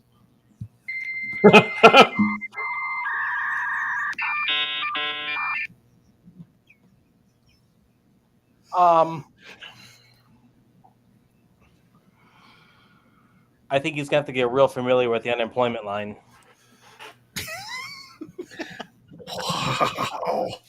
Who gets a job in the NFL faster, him or Eberflus? Eberflus. So can I just say this? And again, I understand they were a different type, and San Francisco pick is in that it's a different type of team. Colston Loveland had 56 catches for 560 yards and 5 touchdowns, and that every single metric led Michigan's team last year. Tyler Warren had that in 2 games. Exactly. Can I bring a fun fact to the table? You may. The game where Walter Payton broke Jim Brown's record. My grandfather actually handed Walter Payton the game ball. That's awesome. My grandfather actually officiated that game, and he was the one that handed Walter Payton the game ball after he broke the record. That's awesome, dude. Yeah, so that's pretty cool. I got nothing, man. I'm shocked. I mean, I don't really know exactly what Poles is doing. I forgot what. Why am I blanking on their head coach now? Bears. Because he won't be there much longer.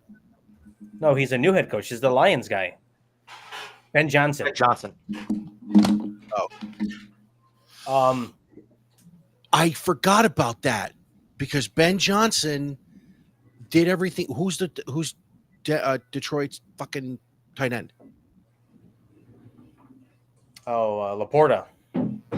He did a lot of great things with Laporta. He did, but this is where it kind of gets a little tricky because you still got Cole Kmet on the roster, who, by all intents and purposes, is not a terrible tight end. But last year he He went, I think, on like a 6-game streak of no catches, no targets. Granted, different offense, different coaching staff, different scheme, but that's why I say perplexed when I think of leaving several high caliber offensive linemen on the board, also not going after Tyler Warren, who, in my opinion, was a better pick, but Alex, I'm not trying to make the comparison to sound like a homer, but do you think that they could be trying to do with Caleb Williams and now having Kmet and Loveland, kind of like what Buffalo did with Josh Allen, having Dalton Knox and then still going out and getting another tight end? I mean, I suppose it's possible, but I'm almost of the mindset that you're going to probably turn Kmet into like a blocking tight end at this point, and Loveland maybe is going to be your target guy. I don't really know. Like I said, I'm somewhat baffled at the moment. I mean, and it could very well work out, but Well, finish up, Alex. I want to ask John how old that jacket is. It's an old school sideline jacket from the Bears. Someone would have to research 11. Someone would have to research. You know what year that. it's from? I'm going to look inside and see. I would have to say 60s or 70s. What number did Dicka wear?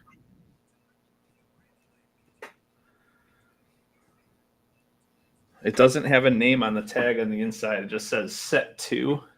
According to Pro Football Reference, past players who were 11. Jim Haluska in 56.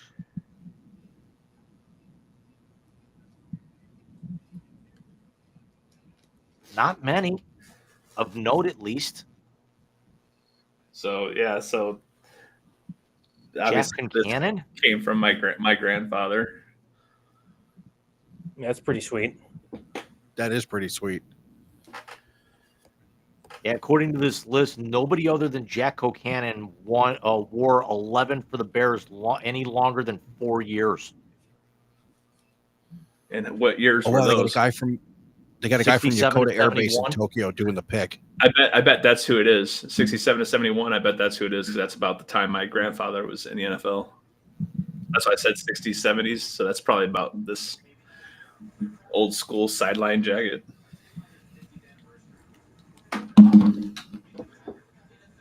The 49ers selection was either announced by or introduced by military members in Japan at Yokota Air Base.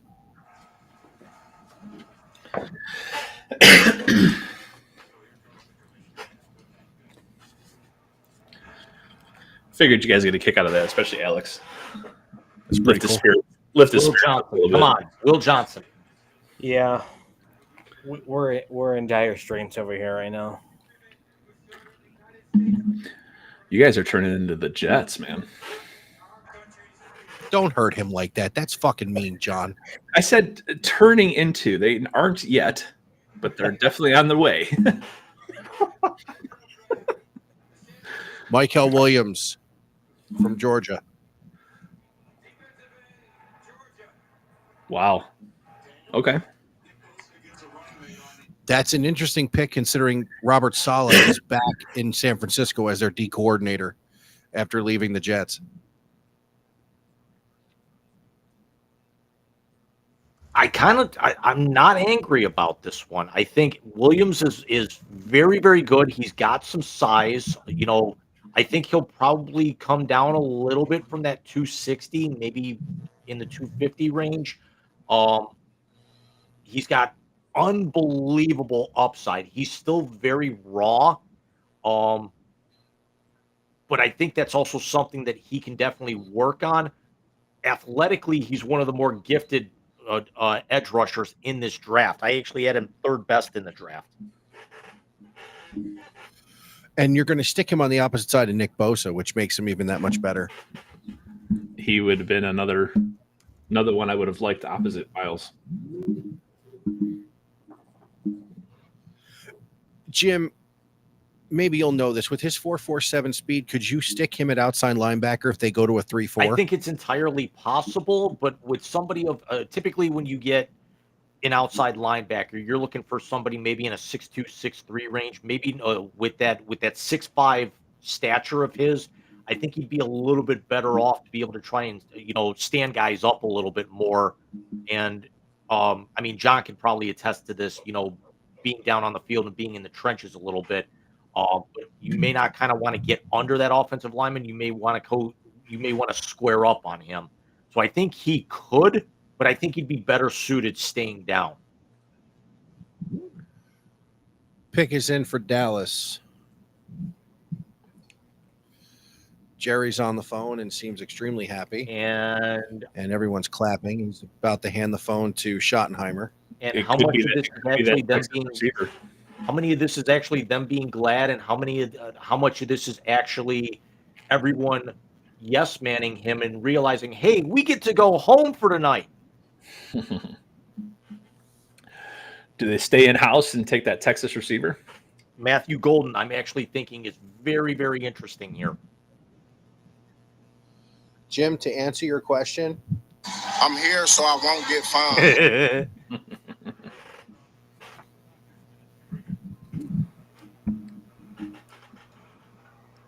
Tyler Booker. Got to give us like 10 seconds, Mike. I'm sorry. I'm like, is that the actual pick? Wait a minute. How am I streaming this on YouTube TV and you have actual cable and mine's faster? I'm not on cable.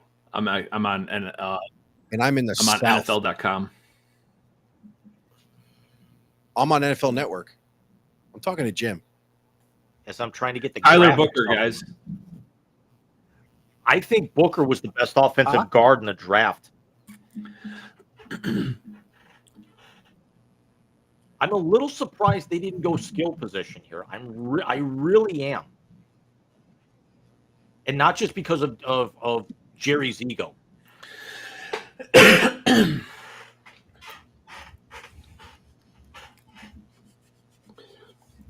Unless he's trying to shore up Dak for the long run, for the long term. Does Miami go QB here The now? amount of money he spent on Dak, he's got to have to. I don't think so. Unless they're looking for does Miami go neurosurgeon here? Unless they're looking for insurance for Tua. With the They don't really need. They don't 13th pick in the 2025 Who's their backup? NFL draft. The Miami Dolphins select United Healthcare. No, they can't do that because they still don't have a CEO.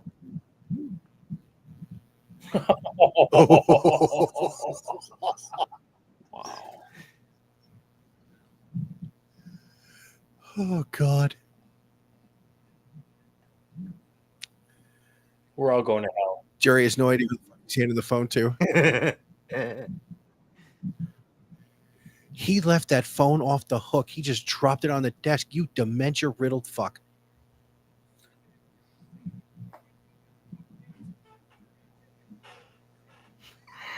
I just saw that too. Jim, oh my God.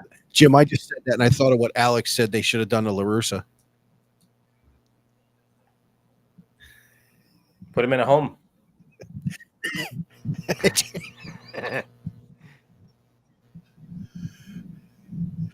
What do you call it when you kill an elderly person? The right thing to do. They're showing the Cowboys draft party. How much you want to bet those people paid $100 a person for cheap food, and every single guy in there is basically thinking, how can I score with a cheerleader tonight? The fuck you mean 100? Yeah. That's a G a piece without breaking a put another sweat. 0 on that.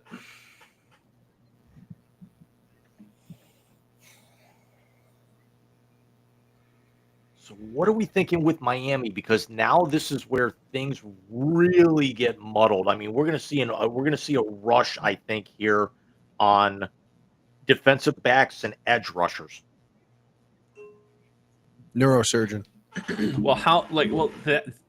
That's kind of my next kind of segue here is has Tua been sacked that many times, and what are the reasons for his concussions? Is he scrambling and getting hit? Is he getting taken down in the backfield and hitting his head on the ground on the turf? Like, so do they go offensive line here to keep him upright and keep him in the pocket, or do they do something like a specialty player and so that he can get the ball out of his hands and not have to scramble so much? I mean, And answering your question, how he's getting hurt, the answer is yes. Yeah. they're showing his highlights right now at Alabama, and he is just manhandling guys. He might not be the biggest, but he might be the widest offensive lineman in this draft. He's just a fucking Volkswagen on cleats. So don't wear horizontal stripes. And yet, for the first time in probably the last 45 minutes, they're putting the clock up on a team as they go to commercial on NFL Network, as opposed to somebody running up, saying the pick is in, and then the TV just milking the clock. You have to wonder what Miami's thinking. It is picks in. As I need to step out for 30 seconds. You're to go get speaking my things meds. With the 13, You're speaking things into existence tonight, James. the Dolphins select Joey Harrington. Oh, Jesus. Wow. I was going to say Derek Shepard. Wow. Yes, I threw a Grey's Anatomy reference into the draft. Jared Lorenzen. Chad Henne. Oh, hefty lefty. Chad Henne. Wow. Oh, my God. Wow. All right, so you said Chad Henne. I'm going to say Craig Krenzel. How about that? Gus Farrat. Whoa. Are we just playing the let's name the weirdest fucking quarterback randomly game now? Yeah, pretty much. Sweet, I'm in. The Miami Dolphins select Brian Sipe. If they went Gus Farrat, it would actually fall in line with head trauma at quarterback. Mark Rippett. Oh, Matt wait, Moore. Miami doesn't Doug need a quarterback. They signed the MILF Hunter to a 1-year contract. Oh, Wilson? Zach Wilson? Yeah. Yeah. And they got Tyler Huntley too. So they actually have quarterbacks. I mean, not that they have like Pro Bowl quarterbacks, but they're not really shopping quarterbacks, to be honest with you. Listen, all we need to know is they got Zach Wilson. Whew. Yeah, in South Beach, watch out. It's over. He's going to get somebody's grandma pregnant down there. Well, because most of the grandmas are 47. That's very true. Hey, shut the fuck up. Because John, remember, it's in the realm of possibility for me at 47 to have a grandchild on the way. I'm just saying. Miami, where all the Clevelanders go to retire. Dude, I saw Cuyahoga, Franklin, and Hamilton County plates in the last 4 days in Georgia. Really? Interesting. Yeah. Cuyahoga.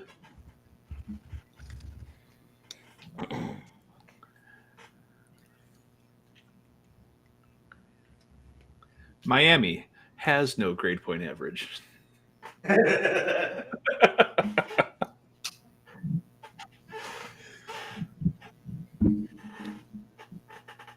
You think Deion's walking around the green room in Green Bay right now, finding all the guys who've got younger siblings that are football players and recruiting? High probability. Oh, I'm sure. He's probably already on all their grams and in all their DMs already. Probably.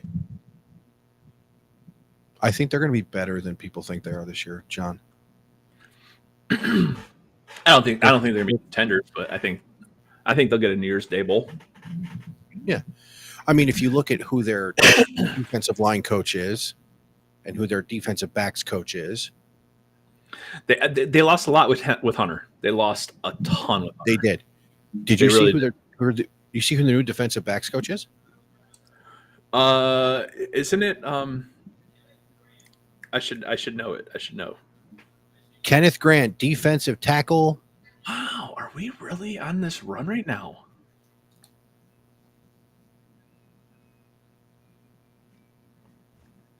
Interesting. I'm shocked. I'm actually shocked that I'm not shocked that 3 Michigan players have gone in the first round. I'm shocked that 3 Michigan players went in the top 13. In the Jim, top half. Grant, the defensive lineman. I just got back and saw it.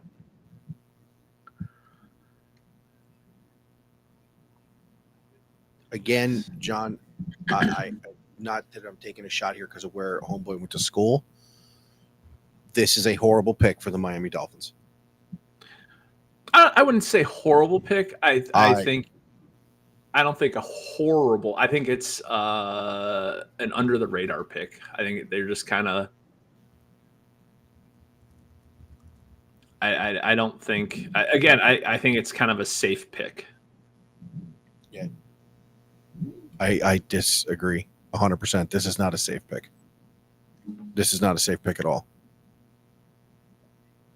I think they either need to. Go ahead, Mike.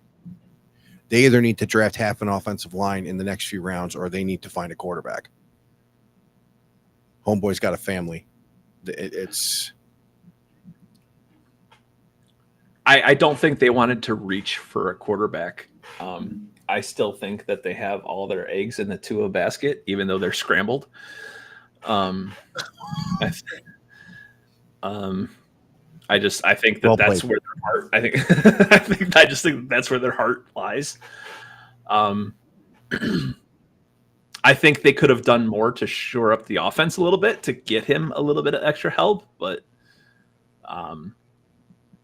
I mean, when the man plays and he's healthy, he is lightning in a bottle.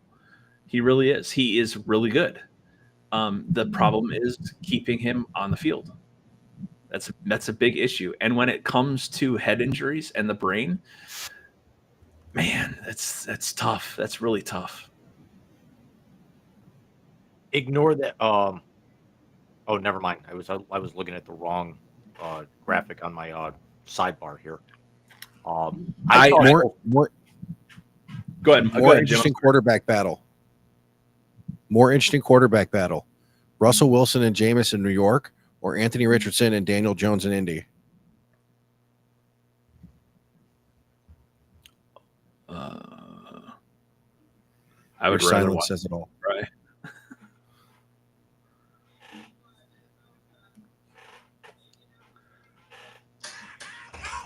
Tyler Warren.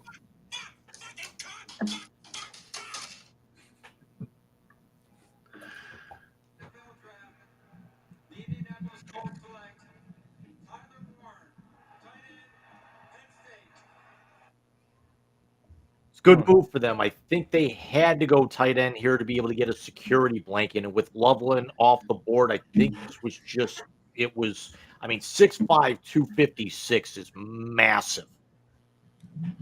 He is. And remember, he was the leading receiver for Penn State this year. For a potential all-pro quarterback. Wait, Drew Aller? Yeah. So you have a pro style offense, pro mindset, and I think this is a great pick for the Colts. I think this is the guy they wanted the whole time. He had. I think they saw Loveland come off the board and they were like, "Woo!" In his career, Penn State, he had 153 catches for almost 1,600 yards, and I wanted to say it was a bunch of touchdowns. It's went past me very quickly, but he owns the record book for tight ends at Penn State. And you're talking Kyle Brady came out of Penn State. Kyle Brady was a first-round pick of the Jets. He had 1,233 receiving yards last year, which was 6th in all of FBS. I mean, he's just an absolutely massive target who's probably, you can make a debate between him and Matthew Golden having the best hands of any receiver in football. I mean, you could actually say all the weird, freakish, OBJ type catches that Travis Hunter makes, but I think just if he gets his paws on it, that ball's coming down with him, and he's also tall enough that he's going to go over the top of any defensive back that gets in his way.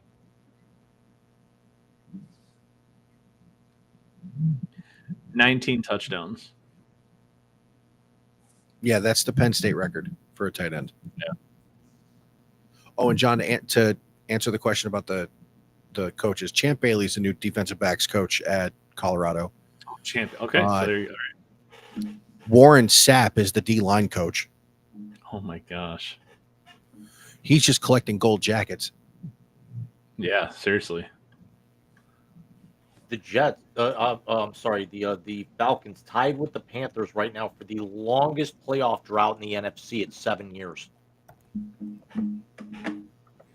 Where do you go here? I mean, you have Michael Penix, you have who's the running back they took last year? 2 years ago, Bijan Robinson. You have Kyle Pitts.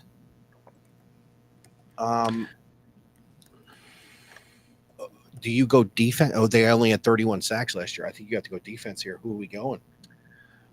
Johnson, corner out of Michigan. So? I don't think they take Johnson. I mean, you could go Will Johnson. You could go Walker, Dave Myron. Mike Green could be very intriguing here. Gentlemen, before we get into that, we have to say goodbye to our fellow horseman here. Alex, where are you flying to tomorrow, buddy? No, I'm going to pick up the wife. Oh, She's coming in from an international flight, so it's crack in the morning. Well, get some rest. Dream of wide receivers and O linemen as opposed to tight ends. And there's always tomorrow. Oh my goodness.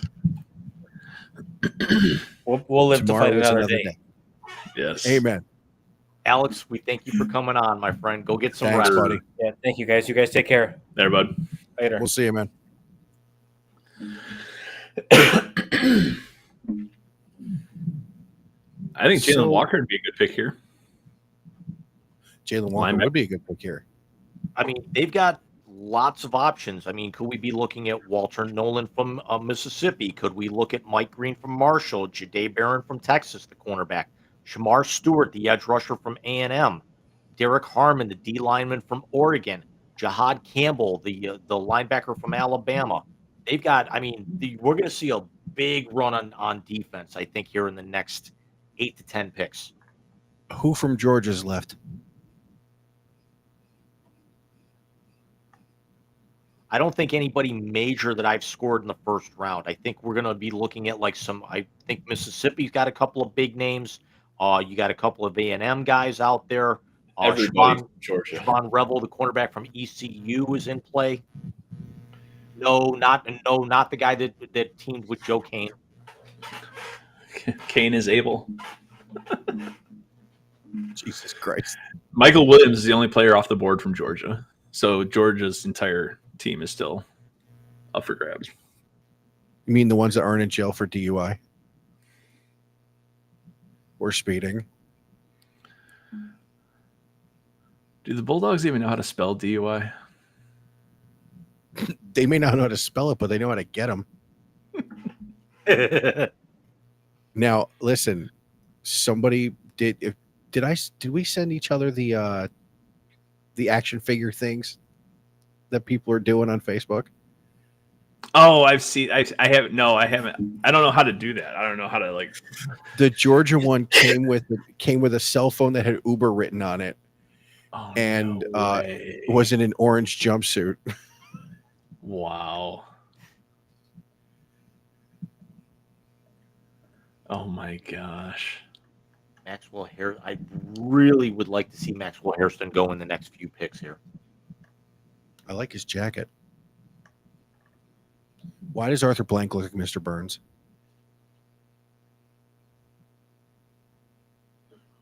Why do I get the feeling they are still talking over the pick with 60 seconds left? The fuck?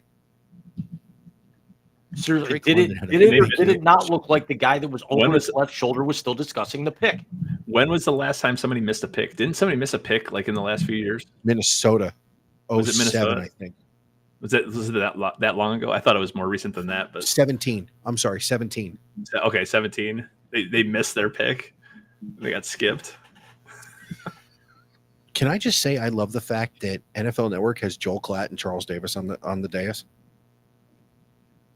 And you can't go wrong with any panel that's got Rich Eisen. Agreed. You know why? Todd. He went to Michigan.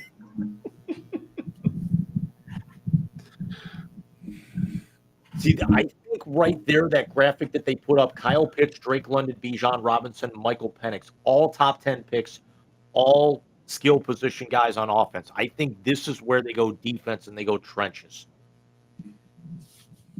I think they take the kid from Georgia. I think they go Michael Williams. Michael Williams already came off the board, buddy. No, we didn't. Not Michael Williams. The other one, Walker. Jalen Walker, the linebacker. Jalen Walker. I apologize. My fault. That's who I think they go with too. I don't even remember where I had Jalen Walker going. I don't know either.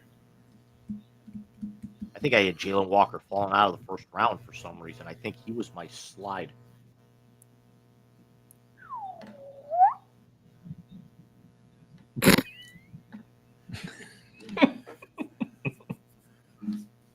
Arthur Blank was looking for a rotary dial phone.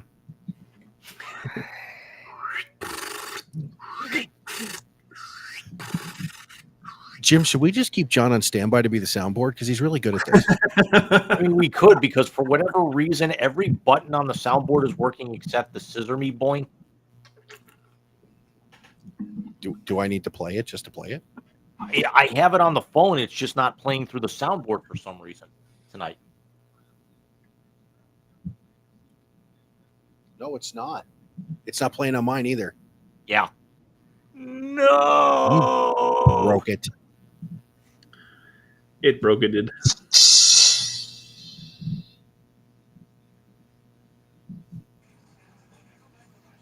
Roger's out. Rusty cunt bucket. Wow. With the 15th pick in the 2025 NFL Draft, the Atlanta Falcons select Jalen Walker, defensive end, Georgia. He's got about a 2-hour drive. It's really a shame when we have no idea what we're talking about on these things, huh? I just try and make it look good. Then turn off I your don't camera. succeed much. Shut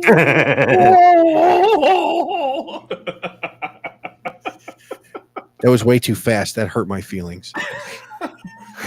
I tell you what, to be able to get a first-team All-American and the Butkus winner in the middle of the round with some of the other guys that have come off the board, that's a pretty big steal, and especially a hometown guy for the Falcons. We can make fun of Arthur Blank all we want, but Michael Penix, I think, is going to be a steal. Bijan Robinson the year before, steal. I think this could be one of the bigger steals of the first round.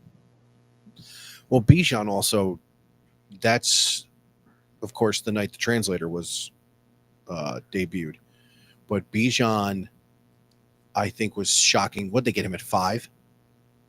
I think it was 8. Or 8, excuse me.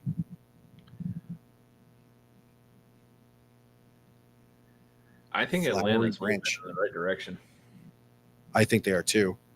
I think Flowery the problem, branch. right? I think Atlanta's problem is the same problem as what's going on in Cleveland, and it was the guy that was in the red jacket a minute ago.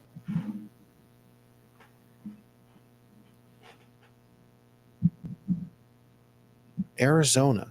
I think this is the other one that could take Shador. They're not happy with Kyler. There's another Call of Duty game coming out soon, or he's going to get the Switch, and he's not going to be paying attention to film. I mean, let's see. Or I'm not going to be able to get the Switch until the summer because every single place sold out of it with pre-orders today, Mike. Oh, damn. They were only doing online pre-orders. Nobody was doing in-store. That's shocking. That's stupid. I Or didn't say do it you was give a stupid. Or do you give a counterpart to Harrison and put that receiver from Texas? Matthew out there? Golden. Yeah. How the hell is Kyler going to see him? Well, you got the world's shortest quarterback throwing to the world's shortest receiver. All they need is Darren Sproles out of the backfield. And Muggsy Bogues playing tight end. We've had a Muggsy Bogues mention on the fucking NFL draft. Nick Emenwari, the safety from South Carolina, sounds really good right here to me for some reason. I don't know why, but I just have a feeling.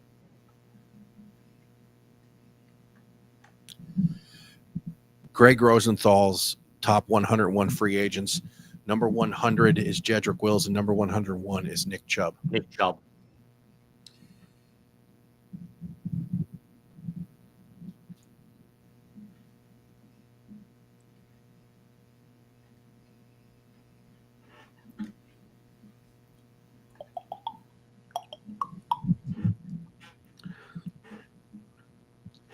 Let's provide a service to anyone watching real quick.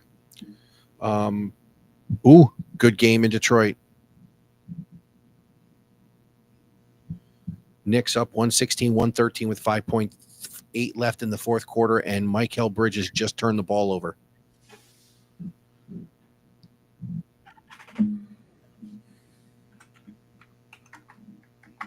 And Oklahoma City and Memphis just got started on the ice in the NHL Stanley Cup playoffs. St. Louis and Winnipeg just faced off. Toronto and Ottawa are 2-2 headed to overtime with the Leafs up 1-0 in that series. Minnesota just took a 2-1 lead over Vegas in the first period with that series knotted up at 1. And Florida shuts out Tampa Bay 2-0 tonight to take a 2-0 series lead in that one.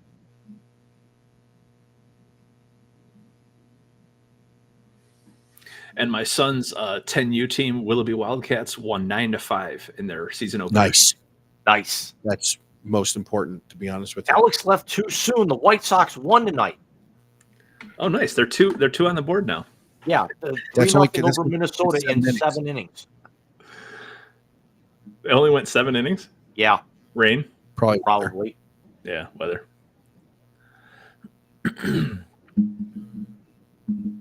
Oh, so close. The White Sox record right now is 6-19. Wow. Who's that jumping out the sky? RE1. Wow. Run differential already of -30. Still not as bad as the Rockies. Oh, my God. I couldn't write this joke any better. I'll let Goodell make the pick here.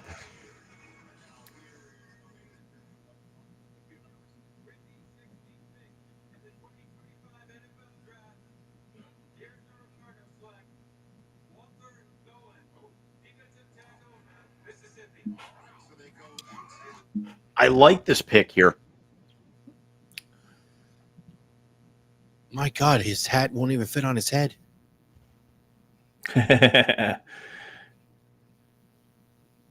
He's a big dude. 6'3" 3/4", 296 pounds. A big dude.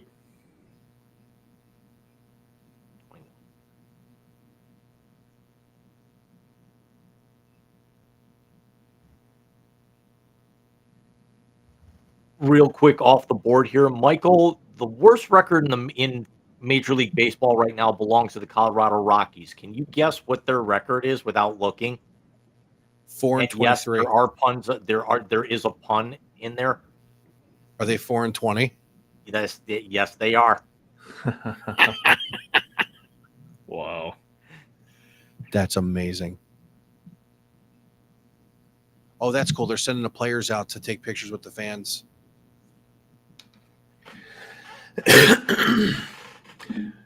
Breaking news: Memphis Grizzlies are up on the Thunder 12-4. Why are It's you not a mocking us? shutout, but It's close to being over. Why are you mocking us when we do score updates, John? Because I love you guys. it's like Hey, did you guys see Liz who's the back? Sanders sincere form of flattery, just so you know.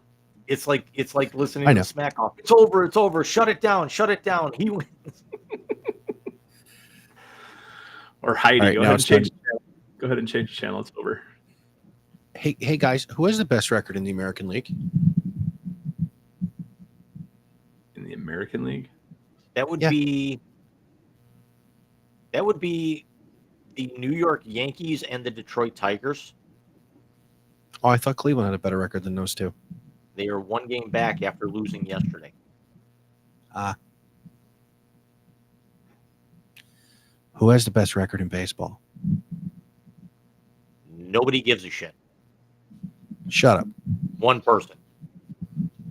The San Diego Padres. It's the Mets. You know. I know.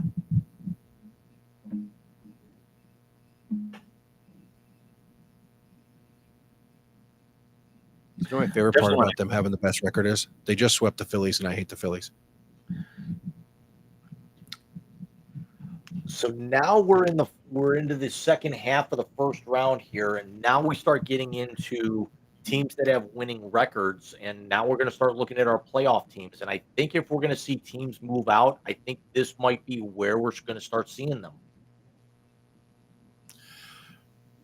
Well, the pick is in for Cincinnati, and I'm going to guess they're going to take. Could they take Omari and Hampton here? No, because everything that they've got is tied up on offense. Could I actually see them? I could probably see them going edge or D lineman here. I could see Shamar Stewart from A&M. I could see Mike Green from Marshall. I could see them going Derek Harmon from Oregon, Jihad Campbell, the linebacker from Alabama. I could see Johnson from Michigan a little bit. They need help in the passing game on defensive side. You think they possibly could go secondary to here, John? Yeah, from what I remember, that they struggled in the passing defense last year. I'd have to look that up, but I'm pretty sure. Well, that means Will Johnson is still on the board here, as is Jahdae Barron, as is Maxwell Hairston. They ranked 21st in the league for passing yards allowed. I mean, at least the good news for them is that they don't really need to worry about shoring up their passing game against, team in their own division, because right now none of the other three teams in their division are really known for their passing.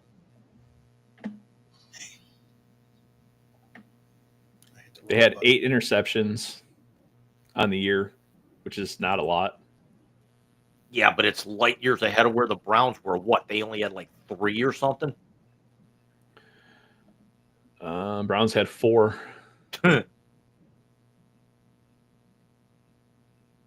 Well, that and you know what though, that makes sense because the Browns had a terrible run defense, so nobody really threw the ball against them. I think the Bengals here go defense because they just ran the graphic, and then I think they lost 2, if not 3 starters on defense from a year ago.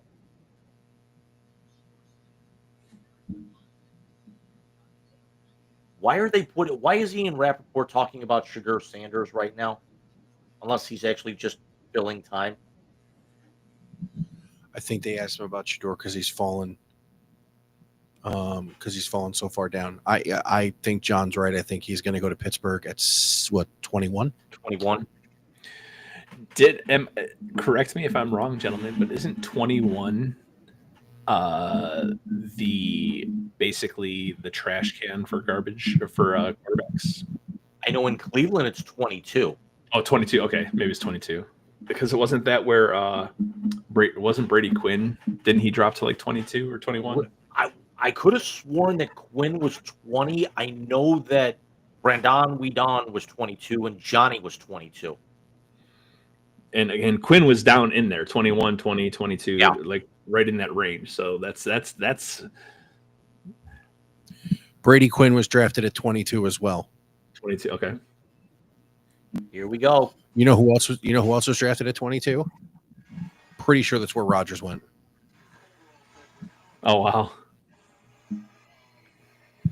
Oh, shut up, sweet Caroline. Bum, bum, bum. So good, so good, so good. Do you think the chick with her fingers crossed is hoping for a rain of Skyline?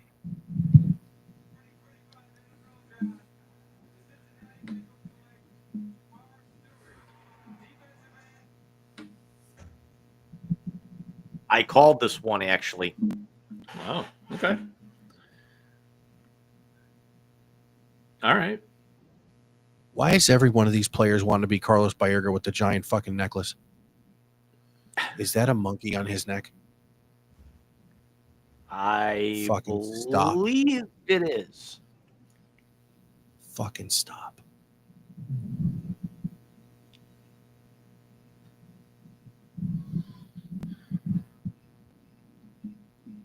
No disrespect, but if Rashawn Gary's his comp, I don't know how happy Cincinnati's going to be.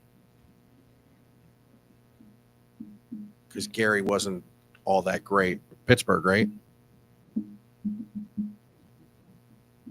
Say that again, Michael. Rashawn Gary went to Pittsburgh, right? You may be correct on that. I'd have to look it up. See, Shamar Stewart didn't really actually earn a whole lot of awards or everything, but they say that he might be very sort of Miles-esque coming out of A&M. He's just freakishly athletic. He's definitely a project, as he's literally with like half a hand manhandling Goodell right now. He just broke Rogers' ribs. Oh yeah. And it's, he's definitely got a little bit of a mean streak. He's don't let that smile, fool you. He just beats guys up. Mean streak, dude that size, he'll fit in well in Cincinnati. You don't live in Cleveland. You live in Cincinnati. No, they're in Kentucky. So here's my good pick for the Bengals. That's a good pick for the Bengals. That's a scary pick for the rest of the AFC North. Because here's the other aspect of that. We actually haven't talked about the elephant in the room with the Cincinnati Bengals. Does that actually now mean that Trey Hendrickson is going to get his wish and get his way out? Well, it could work the opposite way. It could be the bait that keeps him in.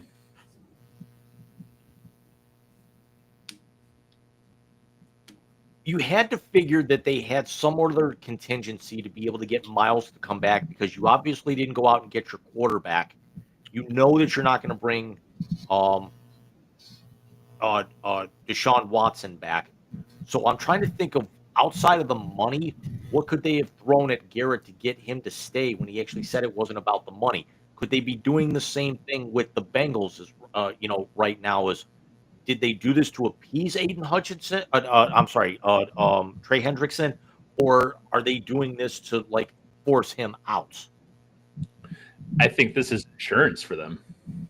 Go ahead, Mike. No, they told Miles they were going to get a Super Bowl winning quarterback in there, and then they got Kenny Pickett.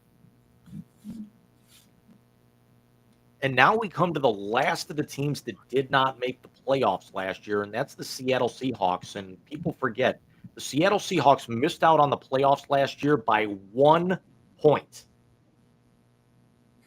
They had identical records, strength of schedule, and everything, but the Rams won their head-to-head matchup by 5, and the Seahawks won theirs by 6. The Rams won theirs by 6. The Seahawks won by 5. So by 1 point in the overall head-to-head matchup, the Rams won the NFC West, and the Seahawks are picking at 18.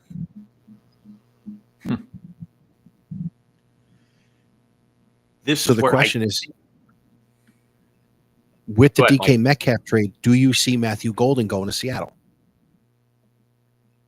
I could see that, but I think Seattle has one of the worst secondaries on paper in football. I think they've got to go.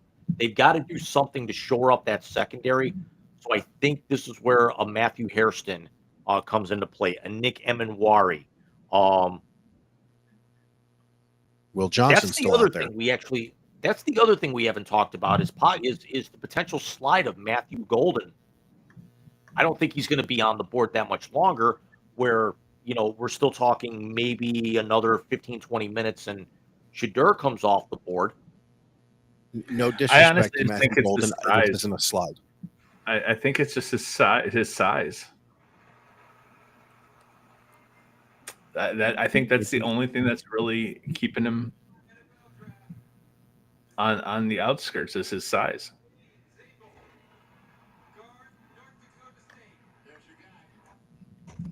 I like this pick, but I Ray think Zabel. Zabel got picked a little early here for me. I had him more of a back end of the first round, if not start of the second round. 6, 5, and 7 ace 312. Jesus Christ! Look at the size of that hick.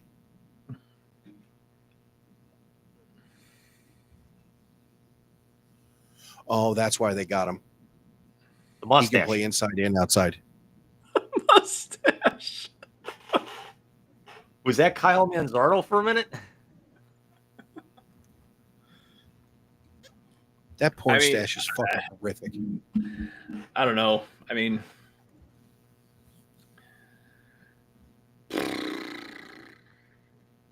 So the next four we've got here: Tampa, Denver, Pittsburgh, and the Chargers. We know none of those. I mean, Tampa, I don't think is going to go receiver. I don't think Pittsburgh's definitely not going to go receiver. The Chargers possibly, and this is the Matthew Golden talk, and the Chargers potentially. I think Pittsburgh's the only one out of these for sure that could possibly use a quarterback, because I don't think they're actually going to sit there and wait on Aaron Rodgers for too much longer, although Aaron Rodgers' name could be on a contract by tomorrow morning for all we know. If Pittsburgh takes Shedeur, I can see Rodgers signing in Pittsburgh and them letting Shedeur sit a year. But this is where I think you could see Will Johnson, John. Tampa's offense was ranked 4th in the NFL last year. Their defense ranked 16th.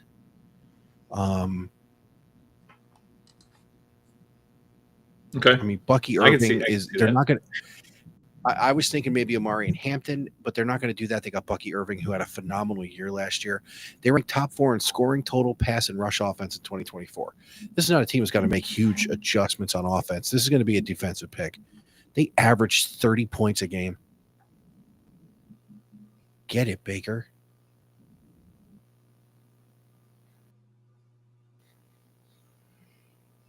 What about that edge rusher? They allowed 240. Boston College. Donovan Ezekiel. Zugu, or whatever his name is. Ezeraku could be very intriguing. Bless you. Yeah, exactly. He played well at BC though, so I mean that could be something to kind of give him a bookend. So they're running through Tampa's first round picks since 2020. 2024 was Graham Barton. 2023 was Kalijah Cansey, the defensive end. They did not have a first round pick in 22. Come on. 21 was Joe Tryon Shoyinka. Bless you. Yeah, look at these guys. Look at this guy's accolades. Second in sacks for ACC Defensive Player of the Year. It's an All-American. For only 6'3", 248 to get 16.5 sacks in that conference, that shows you the guy can get to the quarterback. And I'll tell you what, every time I watched BC play, he shined. And they weren't on TV a lot. They were not on TV a lot, but every time they were on TV and I got a chance to watch them, this dude was good. This dude was good. You got me coming around, because I originally had him slotted going 27 to Baltimore, but I could actually see Tampa. I don't want to, and I wouldn't even call it a reach, because I originally had Tampa going Derek Harmon here, but I think they've got to go D line or linebacker here. I would go corner. They gave up 245 yards through the air last year for 29th in the NFL. Ooh. Okay. Either way, they're going defense. And we've got a lot of they stuff. have to go Yeah, defense on this. I think the next 3 picks could probably define the rest of the night, regardless of how long we're on. Tampa's got so many different ways they can go. We know they're going to go defense, and they're probably going to take a stud off the board. What does Denver do? Does Denver stay? We've actually talked that Denver could be moving out of 20, and then Pittsburgh's going to be the linchpin. What do you say we stay until hey, there's my buddy's former college teammate.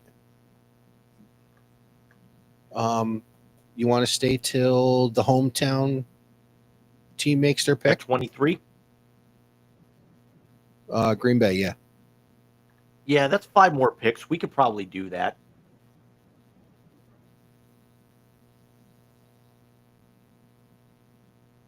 Good on him for being all Jesus smiles, but when Christ. you've got that level of money, he could be all smiles regardless of where he's going to be. And the rejected will be respected. Shut up. That's Deion Jr. That's his Doesn't brother. matter. Leave him alone. Your kid's sliding for a reason. That's Deion's oldest. That's not his It doesn't matter. brother.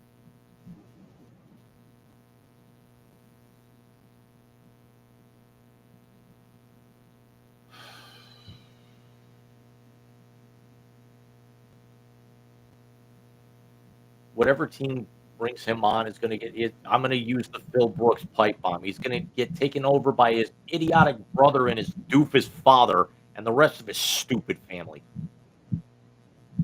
The Phil Brooks pipe bomb. Whoa. What? Am I late to the party on this one? For the Buccaneers pick? Here it comes. It hasn't been said yet. I thought I was late to the party. Here I am early.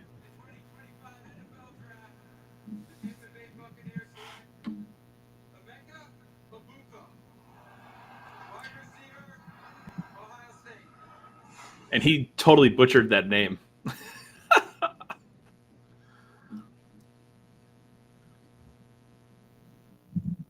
His comp is his teammate.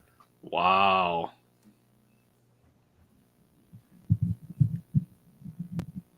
Wow. Well, you're talking about the all-time leading receiver in Ohio State history. He's a national champion. He's good out of the bat. He was used in many facets. He was used both running the ball on jet sweeps. He's a good blocker. He's great coming around on the end arounds. He's a good receiver. He's Opposite that is the fourth. opposite Evans now. Well, because Evans and Godwin are both still there. I know, and take it, and now you give Baker another weapon. But here's my thing on that. So all you're going to do is make the 4th best offense the 3rd or 2nd best offense, but you still have to worry about your defense. Yeah, that's where I've got a little bit of a problem here. This is you're not Kansas City, you're not Buffalo, you're not Philadelphia, you don't have the luxury of making a luxury pick here. I'm not saying this was now. Obviously, I'm happy because I'm a Buckeye fan. That Emeka went. Oh, I think he's a fantastic talent, Mike. Yes, absolutely. I'm not denying him at all. I'm questioning the team that picked him. I am absolutely 100% with you. If I'm Tampa, sorry, I'm sitting up again. If I'm Tampa, I would have gone defense here. Honestly, if I'm Tampa, I would have gone Will Johnson. Me personally, especially when you're giving up 245 yards a game.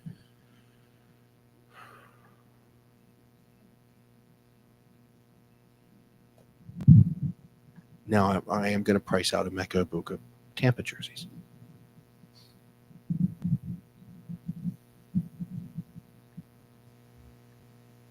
I think we might see Buckeye He go had- back to back here. I think we might see this. You think Denver goes O-line? No, I think Denver goes Henderson. I think Denver goes running back. I brought this up last week when we mocked. I would really like to see Denver go Jihad Campbell, the linebacker from Alabama, and basically remake the Orange Crush and make the meanest front seven in football without question.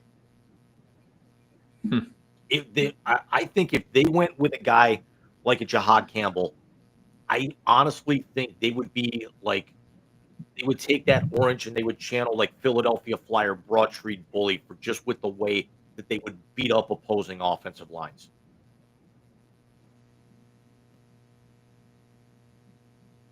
I think Denver's got some versatility here. I could see them maybe going running back. But I honestly think Denver could probably use one or two good linebackers in this draft to shore up.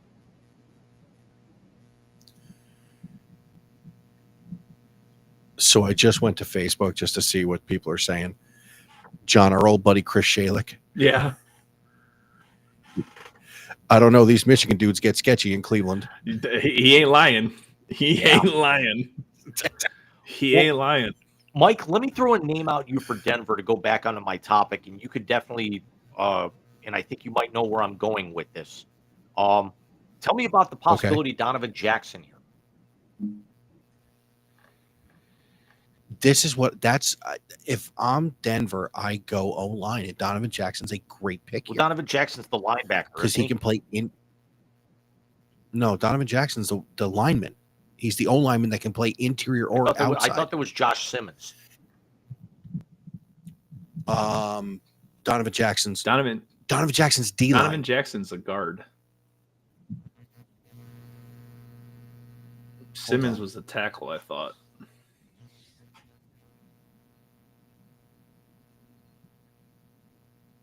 Yeah, Donovan Jackson's the O-lineman. Simmons was the tackle that got hurt, and Jackson actually went in and played for him behind him. You're right. What I think I did is I actually copied him from. Yeah, that's exactly what I did, and I do apologize for this. When I actually created his card, You're good, dude. What I did with each one of these is that I would create the card and then I would like copy it, and then I don't think I changed it properly when I wrote it off my mock draft. Gotcha.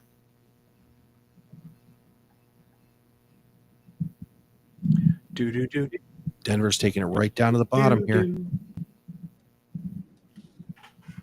this is where I think they could go. I mean, losing Riley Barton is pretty big for them, so that's where I think they may go linebacker to try and fill that gap that he voided. It's not a bad move. Oh, they had Shador on the commercial for the second round of the draft. Give it about He's another. standing there like this. It says, "Welcome to the second round." Give it about another 90 minutes, fellas. It may ring true.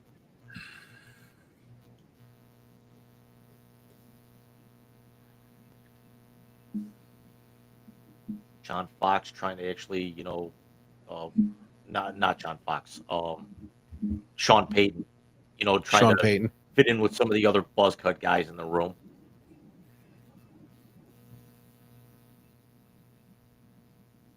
He must. I mean, do you think he's partaking in the stuff that's legal in Denver, as opposed to the hurricanes he used to drink when he was in New Orleans? Rappaport is saying that the Steelers are split right now as to whether or not to take Shador next. They said it's about 50-50. Dude. So if they don't go with him, does Shador fall completely out of the first round? Unless if they don't go with him, Shador's going 33. Somebody comes back in. I was just thinking that if he doesn't go next, somebody's going to come up and get him. Or he goes 33 to the Browns tomorrow. Does somebody come up and get Dart and he completely falls out as well? It's true. I don't see Dart falling out as being that much of a surprise. I don't think Dart was that good. It's a less of a surprise than Shakur don't. falling out, in my opinion.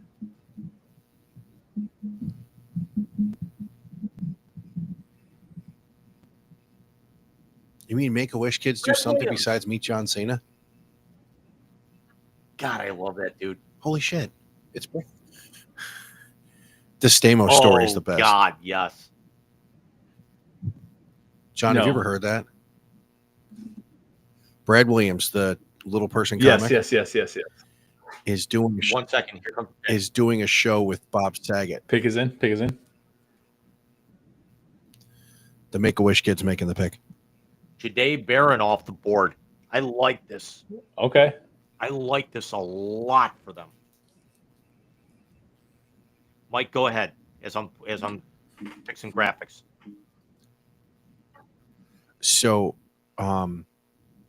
he's doing a benefit show with Saget, and Saget rolls up with Dave Coulier and Stamos. Well, Saget busts into Brad Williams's dressing room and he goes, "You have to come meet John Stamos." And he goes, "Oh yeah, that'll be great. I love the show. I love, Jesse and the Rippers." And he goes, No. Stamos is terrified of little people. Oh no. He says, "I know what I must do, Bob Saget." Saget gets Stamos's attention. Brad Williams busts in the door, grabs Stamos around the leg, and starts humping his leg. Oh my gosh. He goes, "This is not a comedic hump. I am hate fucking his leg." He goes, "John Stamos screams like a bitch." Oh my god. And he says, but the best part is at the end, he goes, "And I couldn't even have scripted it better if I tried." Dave Coulier comes in and goes, "Brad, cut it out." Oh my gosh. And I'm kicking my leg. It's like the PBR. I'm holding on for dear life. I'm holding on for 8 seconds, motherfucker. Okay, better story, the Stamos story, or where his Asian girlfriend, the Asian Ronda Rousey, kicked that guy out in the bar. The bar. Because the guy wanted to fight Brad. And the girl hit him, and his wife, the black belt in jiu-jitsu, knocked him out. I like the helicopter story though.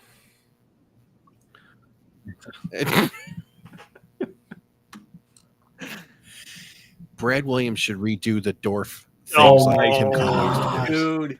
Oh my gosh.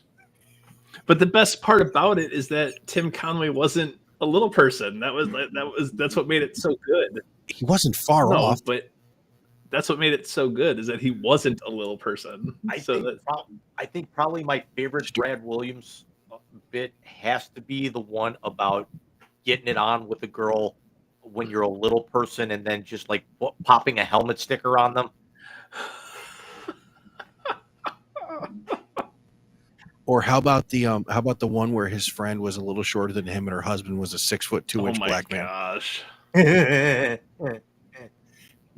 He acts like her giving him a hand job. He takes the microphone stand and he runs back and forth. I think I just remembered the best one, and I don't even think it's up for discussion, where he played in the celebrity golf tournament and they called him Wee Man. Oh, that's the best.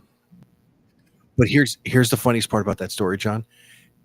A woman says, "You're not Wee Man. I slept with Wee Man." She shows Brad the picture, and it's his buddy. It's not even Wee Man. That's funny.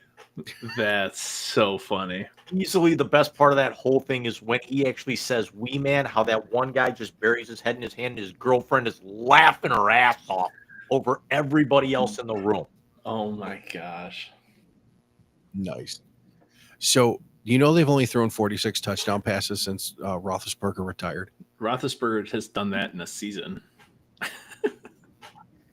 I know.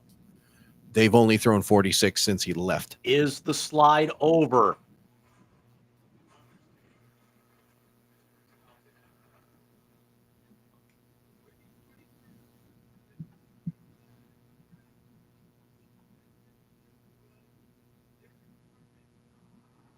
He's gonna fall out.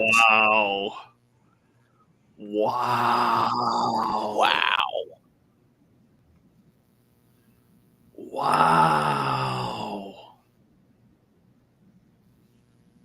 Not necessarily. Well, Jim, the Rams. The Rams are not going to go up and get him. I'm sorry, they're not going to stand pat and get him. They won't. They'll take Dart or Tyler Shuck or anybody over him.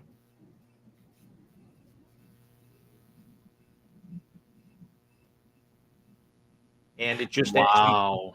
I think they actually found Cam Hayward's replacement in Derek Harmon right now. I think this is a big move for the Steelers. I think they did too.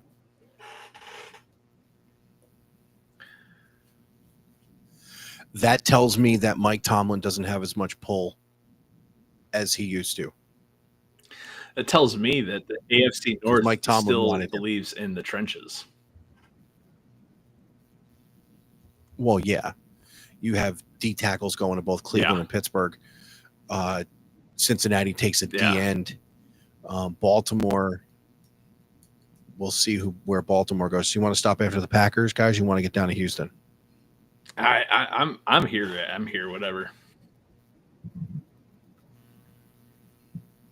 I think for whatever. Yeah, I'll stop whenever you guys want to. As a matter of fact, even after you guys leave, I may stay on for a little bit, and just kind of run it solo. I'm actually fine. I could probably go all the way until midnight if I wanted to, but I think this is now where things aren't nearly as muddled, and teams are probably going to take a little bit more time. I don't think unless somebody's going to come up here, which I don't think is going to happen the rest of the round.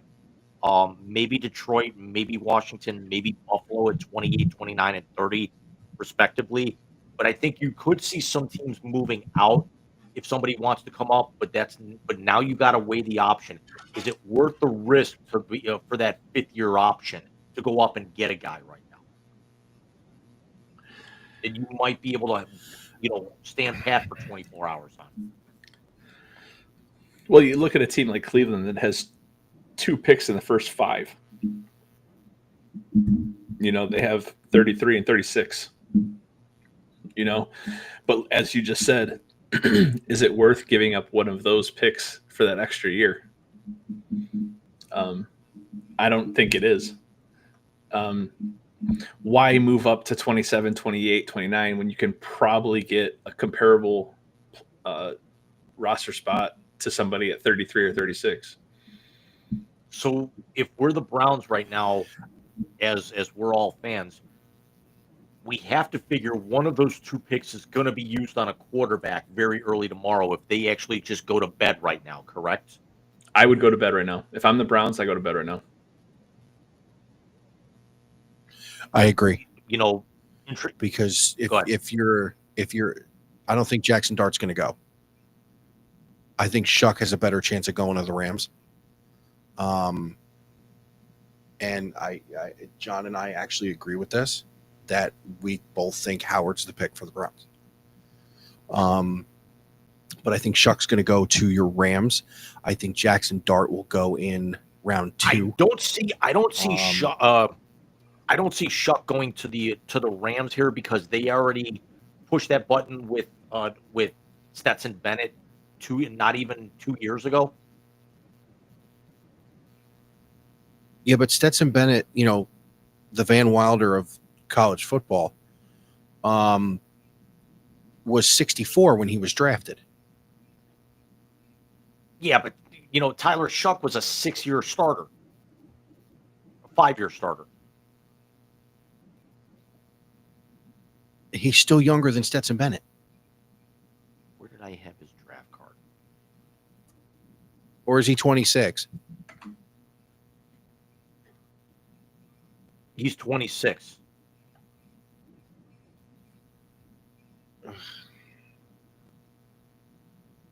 Will Howard's 23.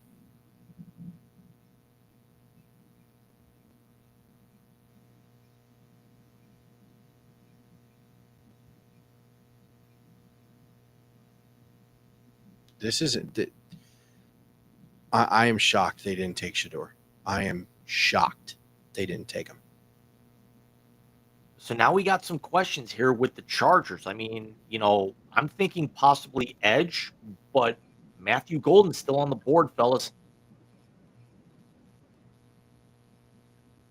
Harbaugh's taking Will an edge rusher. Johnson's He's got a still on the true board, edge rusher and a fellas. 5'11" wide receiver. That's the other one. Does he take Will Johnson? Mike Green from Marshall is still on the board, fellas.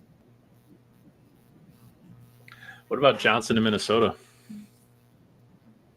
at 24? I think Minnesota needs. I think Minnesota's going to go secondary because I think their secondary might be one of the worst in football. I really think they're going to go with like a Siobhan Revel, a Maxwell Hairston, or a Nick Emanwari. Myself. Come on, khaki pants. Where are you going?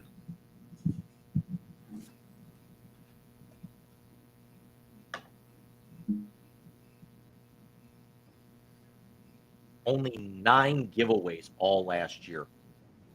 That's impressive. And then 4 in the playoffs.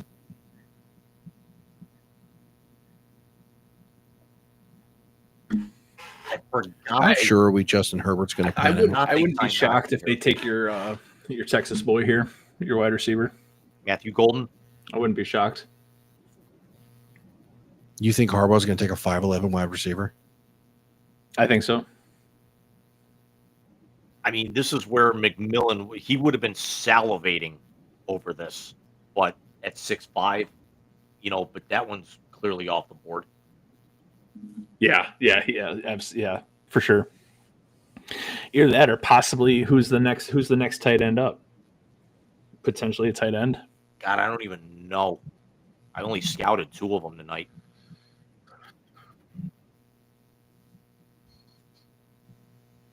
I think he goes passing game here. I don't know why. I just have a weird feeling.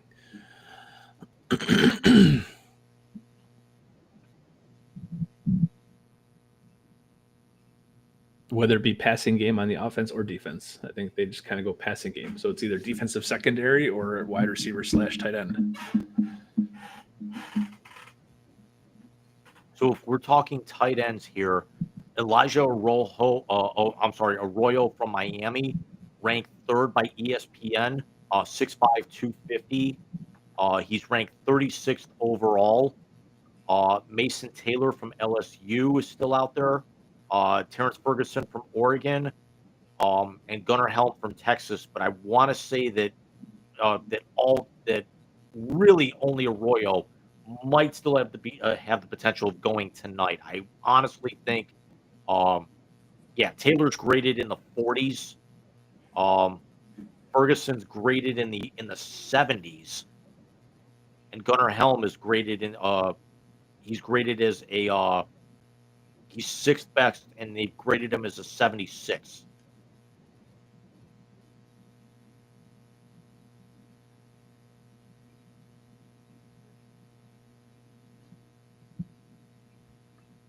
Dude, what the hell?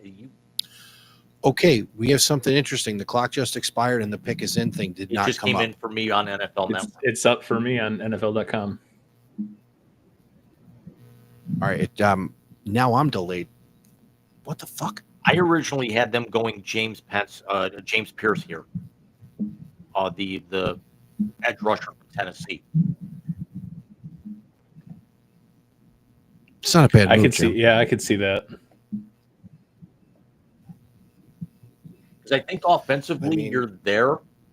I think their biggest problem right now, because you can always get weapons in free agency. You can always develop guys. Harbaugh's always, Mike, say what shit on him all you want. He always finds a way to squeeze whatever he can out of middle of the road skill position players and turn them into really, really good, Agreed. Serviceable guys. Yeah, He's just not the greatest to do that on defense because he's always got other guys to do that for him. Here's something interesting. Emanwari is still out there, as is Starks, the safety out of Georgia. Didn't Malachi Starks already go? No. No. That name is not familiar at all. Nope.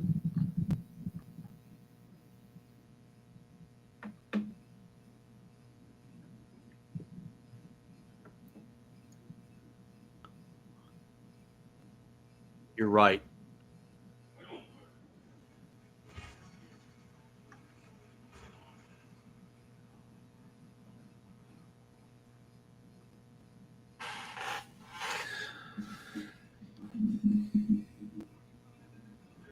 that was surprising.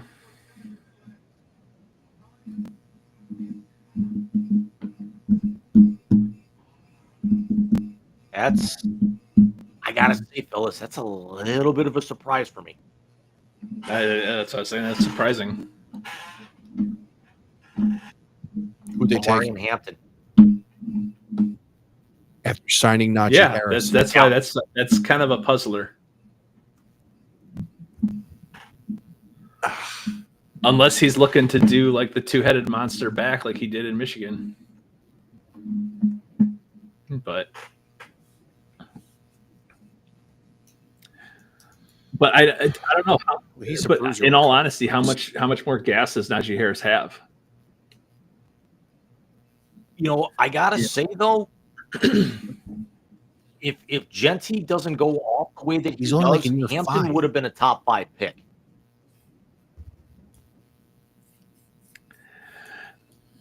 I think with the kind of offense Harbaugh wants to run, Travion Henderson would have been a better pick for him. Would have been or would not have been? Would have. Would have been. I didn't see. Yeah, because Go Hampton's ahead, Mike. a great runner. Hampton's a great runner, but Harbaugh likes a screen game. better receiver. Harbaugh likes to use the running backs in the Yeah. passing game. Henderson's a Yeah, far better for sure. receiver. Henderson 5'10", 202. Hampton 6 foot 221. I think he's a little bit. What's Hampton's 40 time? That I actually have to go to a different source on. I think. One moment. Hang on. I'll ask Gemini. What was Amari and Hampton's 40 time at the combine?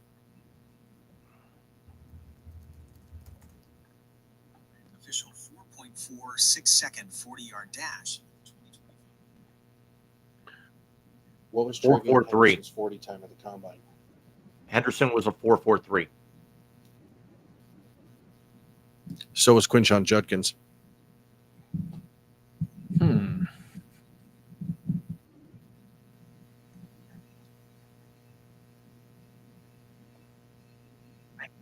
What are we getting Jordan Love, boys?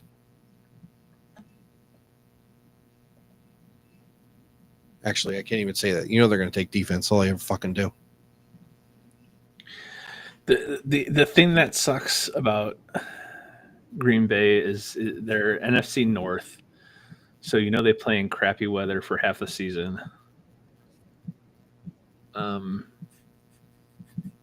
I see defense or lineman.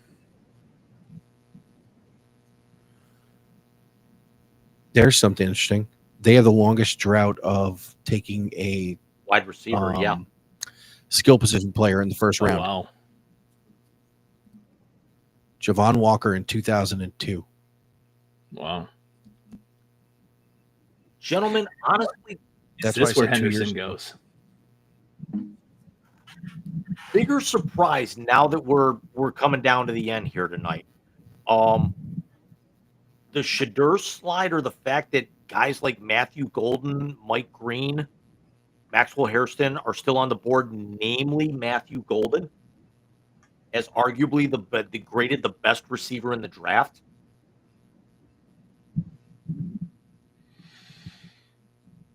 I am more shocked that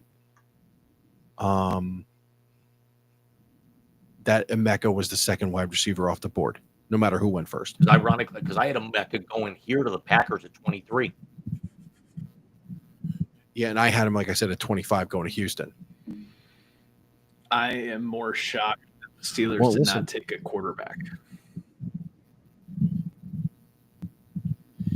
That tells me Aaron Rodgers is signing a contract tomorrow. Daniel Jeremiah's top 200. He actually has Shadur at 20. So this, if we're being completely honest with ourselves, the slide is not the most surprising thing, but you had to figure somebody was going to reach. And quite honestly, from what we've been seeing, I don't think really outside of Ibuka, we haven't really had a reach yet tonight. I mean, McMillan potentially, but Carolina has absolutely no weapons. Yeah, I don't think that's a reach. That's just somebody trying to get a player. Yeah. I don't think that's a reach per se. And all due respect to Chicago, I think the Bears going Loveland is getting basically the best player, the best offensive weapon available to be able to help out Caleb Williams. Tyler Warren would have been a better fit to help him out. Still going with a top 2 tight end in this draft. That's true. Now, I will say this. Josh Jacobs is the feature back in Green Bay right now. He's a little older.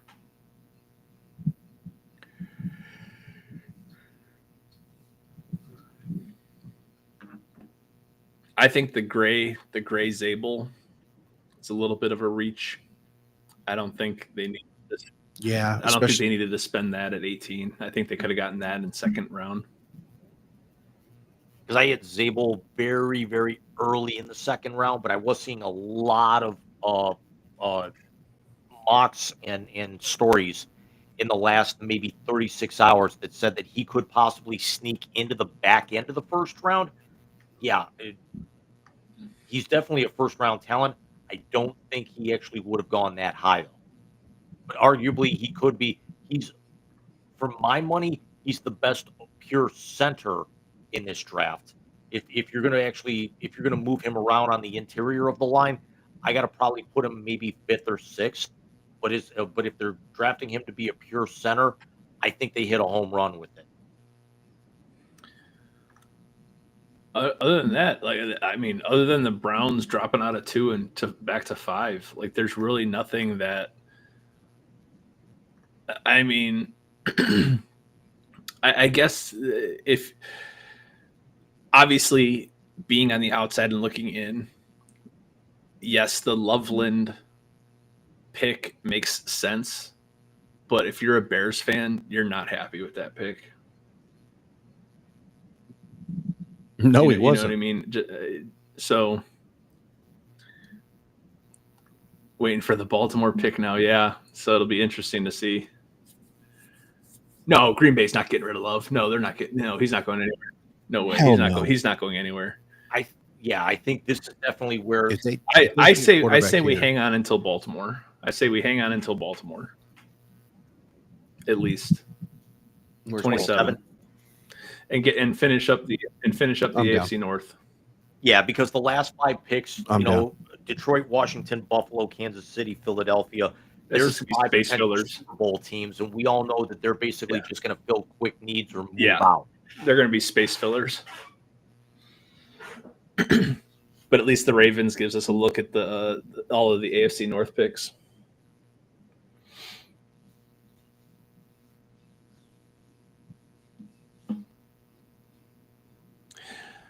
No, but Green Bay is Love is not going anywhere. It's just a matter of finding something. That's why I think Henderson would make a good fit here.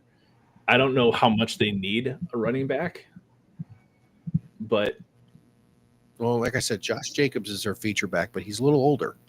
Yeah.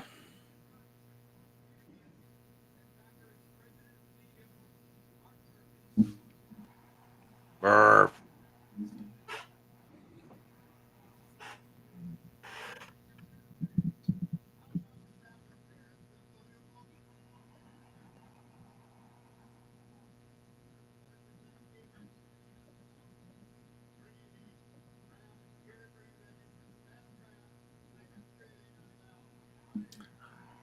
Wrong. It was better when it was here. Who? What are you, an owl? Who? New Day? Uday?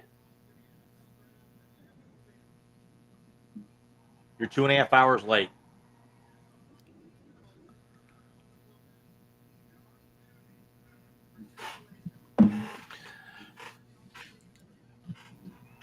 As loud as this is, they're probably going to hear the loudest boos of the night coming up immediately after this with the Vikings. Oh, back to back.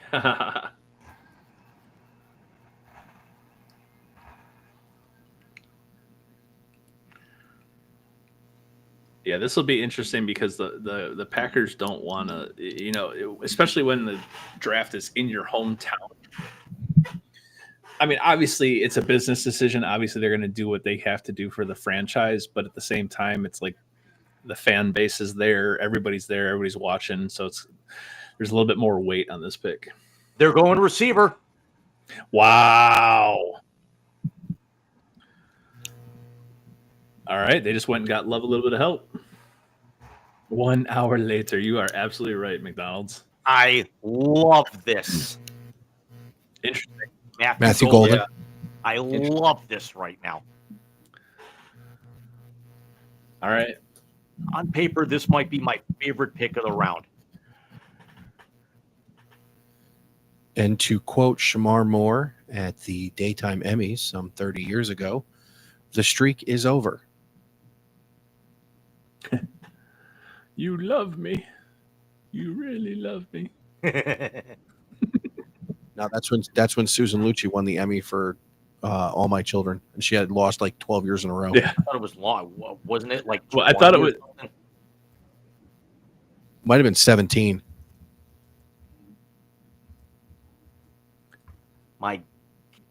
As much as they win with this pick, they're losing with that suit. Jesus Christ.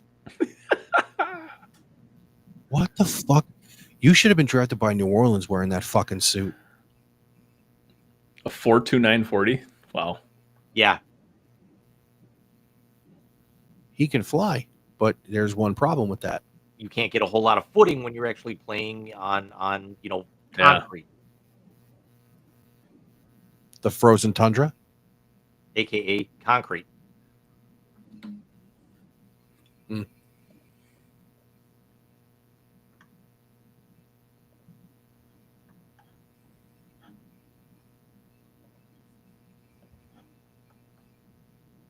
Bro, who styled you? The guy from fucking Monopoly? What the fuck are you wearing?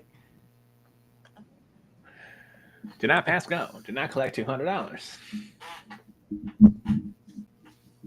I'll tell you what. Do you know who you sound like when you said that, John? Remember Terrence and Phillip from South Park? Yes. There are pennies stuck in my Hey, butt. guy. Hey, guy. What are you doing over there, guy? Or Saddam Hussein. Oh, yeah. from the movie. Come on, Satan. You know I love you.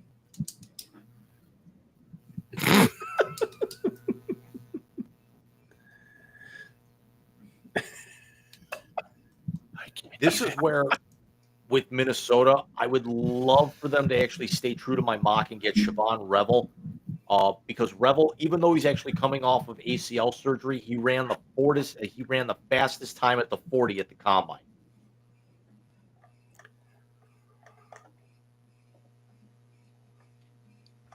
He ran a 4.28 at the combine. Problem is Golden. Wow. Golden can be have a little cap put on him. He doesn't do well coming off the lineup up and run. You are not running your mouth. Mike is gonna. He's got a lot to live Mike up is to. gonna love this coming from me right now. Browns picks tomorrow, 33 and 36. I would love to see Josh Simmons and Howard. Oh. I thought you were going to say Howard and Henderson. Howard and Simmons. If Henderson is available, I wouldn't mind Henderson. I would not mind Henderson if Henderson is available. I think take Henderson at 33 and take Howard at 36. It would be interesting, but I think Simmons is probably going to go at some point in the final, 9 picks tonight. I know. That's why I'm hoping on hope. You know where Simmons makes sense now, John and Jim? He makes sense in Houston. Called it. I know you did. You're absolutely right. Now that Emeka's off the board. And again, wow. Losing Diggs, he would have been a nice fit. Well, either way, the Browns need offensive line help. I can't think of his name, There is a kid from North Carolina State that I would be drooling over if he's on the board tomorrow. He's like 6'6", like 330. What position? Anthony Belton, 6'6", 336. He's a 3-year starter who had a strong Senior Bowl. That's Zabel. They say he's the 9th best offensive tackle in the draft. Josh Connerly is still out there from Oregon, but I think he's going to go tonight. Ursay from Minnesota is out there. Trapillo from Boston College is out there. Pick is in. Charles Grant from William and Mary's out there, but I think Anthony Belton, I've had my eye on him for a while. They've got him graded overall as a 92. I wouldn't be mad at that. Come on, Boo Birds, come on. Come on. A little more than NFL. Yeah, I hear you, McDonald's. Whoa. Am I that far ahead of you guys?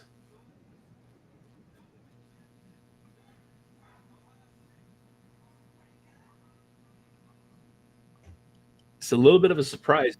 I heard Ohio State. Yeah, Donovan Jackson. It's a little bit. I like that move for them, especially with JJ coming off an it's not injury. a stretch. Especially with JJ coming off the injury. Larry Johnson's not Larry Johnson, the O-line coach. Well, Jackson is more versatile, isn't he? He can bounce around a little bit. He can play interior and exterior. Because they moved when Josh Simmons got hurt, they moved him to left tackle. And look, he kept really good players at bay. I mean, if you look, they ran behind him a lot in that playoff run. Could we see back-to-back Buckeyes here? Could we see Josh Simmons coming off the board here in a couple of minutes? And there's a trade. The Giants are now on the clock. Guess who came back in? Could the slide be over? Are they going to fucking guess who came back in? And here you go. Here it is. Well, is the slide over? This is exactly what we said. Somebody coming in the mid-20s. Coming back in. There it is. Wow. 4 picks later than I thought, but wow. I can't foresee a reason for them coming in here and not taking him. Unless they're higher on. The only thing I can say is higher this. on Jackson Dart. Go ahead, Mike. The only thing I can say is this. I would be shocked if they took him here with them. There's no way they're getting in the playoffs this year with Arch Manning sitting there for next year. Oliver, knock it off. But I'm trying. Are they really running a home? Who like what? Even not even thinking player. Think of position. What even other position would any team want to come back into the first round in the mid-20s to even take a look at? Well, let me think here. And I don't know if I've got enough time to go. Well, okay, I'll actually throw my my player profiles up here. So let me actually just kind of slide back to about 15. Michael Williams has gone off. Loveland's gone off. Barron's gone off. Burden, probably not. Receiver, but no. I don't think you'd want to trade up for a guy like Will Johnson. No. Booker's gone off. Nolan's gone off. Golden went off. Pierce probably. They just took an edge rusher though. They got Abdul Carter. Did you try to go bookend? Did you try to bookend your defensive ends right now? You wouldn't trade up for a cornerback here.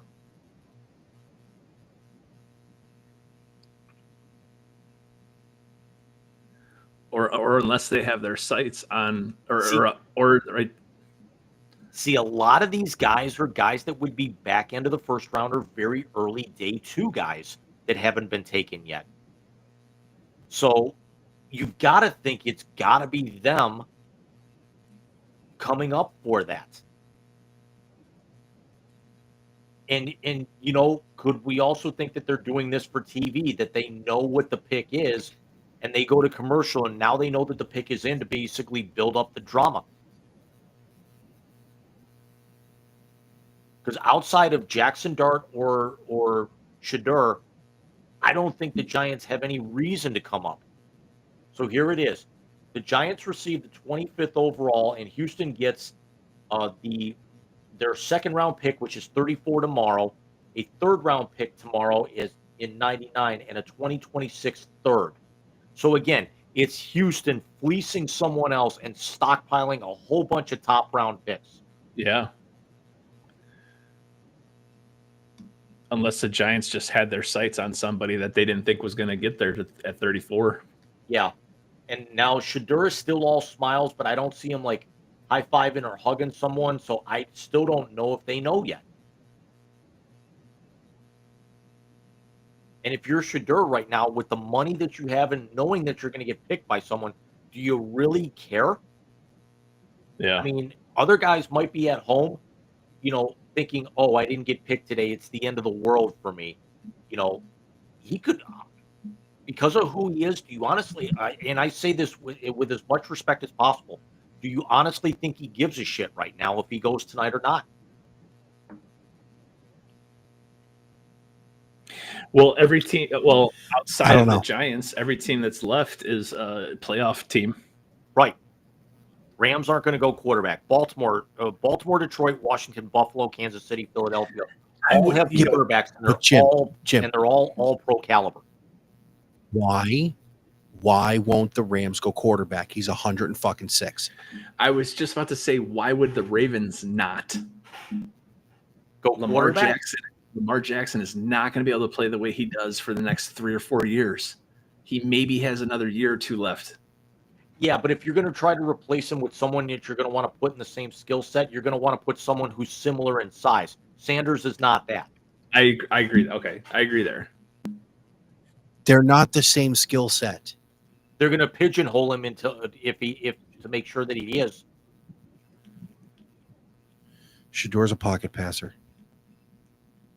I think if he doesn't go here, I think if the Giants did not come up and get him, or if they go Jackson Dart here, I think the Rams would be the only other team that I could think of that would take him tonight. But we'll find out here in about 15 seconds. Oh, wow.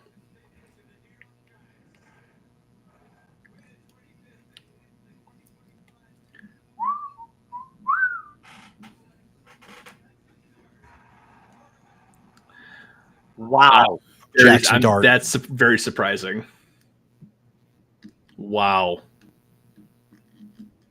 I knew somebody was going to come up and get Dart over Sanders. I just didn't actually expect it to be this late. I actually was expecting this was going to be anywhere from, 10 to 12 picks ago. Wow. The only team left that has a reason to take him in the first round is the Rams. Baltimore's not going to take him. Wow.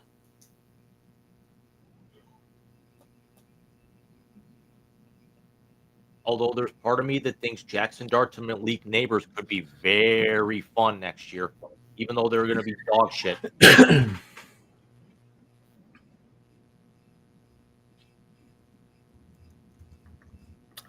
Well, the last Ole Miss quarterback they took worked out pretty good. They got through the draft pretty good. I mean, you've got a couple of you got quite a bit of merchandise you could sell off of that, that he got you.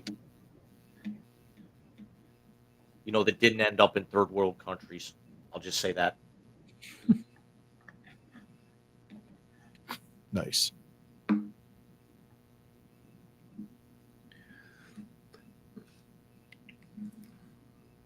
7 picks left tonight.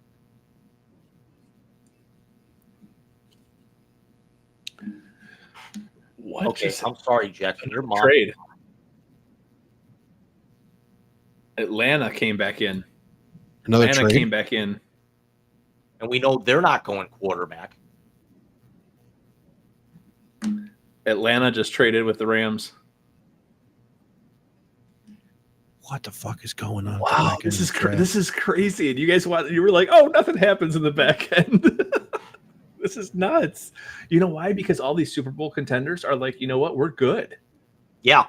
We're good. Because remember, the Rams were basically like that close to getting the NFC Championship game last year. Yeah, so they're all sitting there going, you know what? We're okay. If somebody else wants to shop us and send us some more picks, we'll gladly take them. Wow, so this will be very interesting. Atlanta's not going quarterback. And you have to figure if they've already made the trade for the pick, they already know who they want, so they're going to rush up and get this. I mean, shit, we're only 7 picks away. Do we actually just stay? It might as well, because there's been some action here. They got their edge rusher earlier. And again, I don't see anybody coming into the first round to pick a corner or a DB. Maybe O-line. Maybe go with Simmons. I mean, remember last year you got, and you get Michael Penix. The year before you get Bijan. Atlanta is really trending in the right direction here. I love what they're doing. So the trade is Atlanta gets 26, and then they get 101 in the third round tomorrow, and the Rams receive 46 tomorrow, a 7th rounder, 242 tonight, and Atlanta's number 1 next year. Wow. That's big. That is big. Even though you figure it's going to be a back half of the first round, that's still you think, but still, wow. So you're giving an already Super Bowl contending team 2 first rounders next year. Wow. And if it really blows up in the Rams' face, they go back into the pool and look for a quarterback replacement next year. Although I don't think the Rams are really going to be one to go out and draft a quarterback. I think they'll actually look for free agency as the commission's coming to figure out who they fleeced for this. Wow. How am I so far ahead of you guys?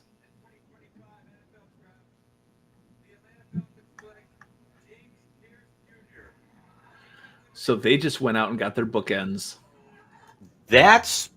James Pierce is a freaking stud. They got Jalen Walker out of Georgia and they got James Pierce out of Tennessee. They just went and got their bookends.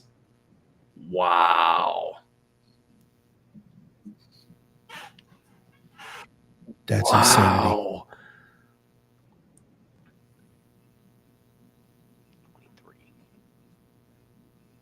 Wow. 6'5", 245.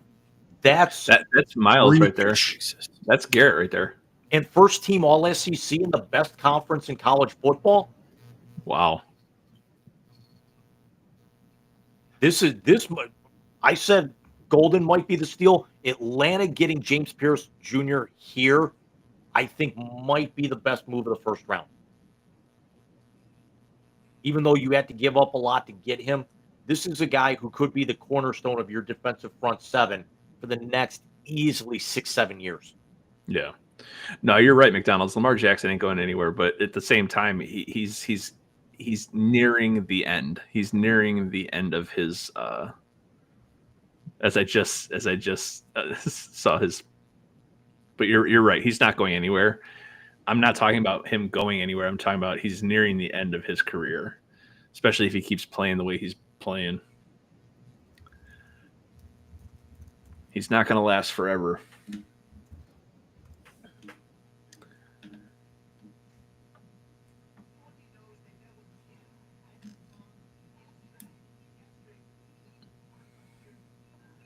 Okay, it's a rap was on NFL Network. I thought that it was going to be the Shadur slide, but they're actually talking about how much work Atlanta had actually done with doing their homework to come up and get Pierce. Yeah, that was amazing. Wow. Wow. Baltimore here, I actually had them going edge for Izaraku from Boston College. I could see that. Mike Green from Marshall, the edge rusher, is still out there. What about O-line? Do they need O-line help? I think the only O-line prospect I could see them going would be Josh Simmons here, if they did. But then again, could they possibly be looking secondary because we actually know how suspect their secondary's been, especially late in the year. Remember, the Browns won 3 games last year. One of those was against Baltimore in the Jim Donovan game because because 2 of their guys couldn't catch. Yeah. Yeah.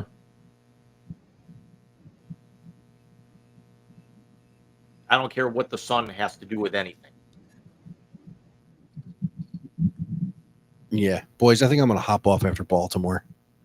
I'm starting to fade out. If I turn into a pumpkin, it's going to get real ugly. I think that's a good call. Yeah, I think I'm just going to stay on for the final 5 here after Baltimore. And apparently the clock stopped, so the pick and the pick is in. So the round 2 tomorrow, Cleveland, Houston, Tennessee, Cleveland. Wow. And then remember Chicago trading back. So it's Cleveland, Houston, Tennessee, Cleveland, Vegas, New England, Chicago, New Orleans, Chicago. So the Browns and the Bears load up on day 1 and day 2 early. The Bears are going to go line. They should. Browns are going to draft a quarterback. Browns will probably go quarterback. Okay, so what do we think here? Because Mike's only got a couple of minutes left here. Do we think that they go quarter? We know that they're going to go signal caller. Do we think that we actually go skill position as well? Do we actually go secondary? Are we looking O line? I think you're looking at quarterback and O-line / running back. I think they need a running back that they can plug in there for Chubb to give Chubb some rest, and they can give somebody that will get actual, real reps, like actually not just come in as a patchback, but actually come in and give, be like a 1A, 1B type thing. Yeah, but let me pose this question to you, John, before Mike, I get your answer on that real quick. Could they have actually liked enough of what they saw towards the end of the year after Chubb got hurt out of Jerome Ford, who still put up almost 700 yards, and run with that for one more year, knowing that basically running backs are a dime a dozen. You can grab a guy, out there after free agency cuts. I don't think Jerome Ford is a feature back. I completely don't either, but you think that they actually do. But I think he makes a great 2 or 3 back. I think he makes a great 2 or 3 back. So, but I think they need another. I think Chubb is the 1A back. I think they need another 1B back, and then you have Ford, who could be the 2 and 3 back, 2/3 back. I think Baltimore's going secondary here, fellas, because we got to remember that they lost their starting safety and Tre'Davious White last year. They got real thin in the secondary. So this could be Will Johnson or Hairston, or even you're looking at possibly Emanwari. Because I had Emanwari, if he didn't actually go to Baltimore here, I kind of had him going to Philly at 32. Just as insurance at that point. Jahad Campbell could be interesting here.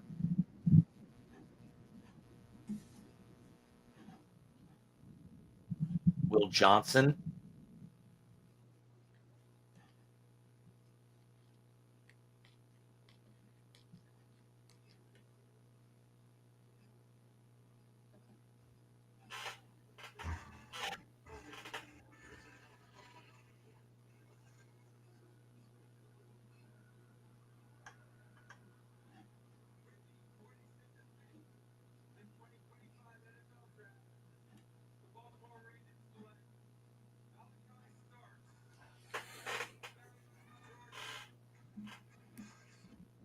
was Malachi it? Starks.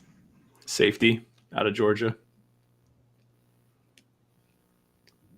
Well, you knew secondary was on the. I think it's a good. I think it's a good, solid pick for them. That is a solid pick for them. So Jim, what I think the Browns are going to do tomorrow, I think you're going to see either the kid from Louisville, Tyler Will Shuck. Howard, at 33 or 36. Yeah, You're going to see Tyler Shuck. You're going to see Will Howard tomorrow. I also think that they are going to draft offensive line high. Because I think Simmons is going to go to Washington to protect Jaden Daniels. Or Kansas City, who needs O-line, which I think you and I had him. Did we have him mocked there? One of us? Simmons. Josh Simmons, I had mocked to Houston at 25, and we know they traded out. So, Kuiper had him mocked to so Kansas the last City. 5 picks tonight, Detroit, I had Donovan Jackson. Washington, I've got Nick Skirton, the edge rusher from A&M. I got Buffalo going Luther Burden from Missouri. Kansas City, I had Membo from Missouri, and I know that's not going to happen. And then Emenwari to Philly at 32. But there's still some pretty big names out there. There really are. And I'm going to head upstairs because I am exhausted. I apologize. I can't stay on the rest of the night. You're good. I'm doing the same thing. Well, gentlemen, go ahead. Go ahead, fellas.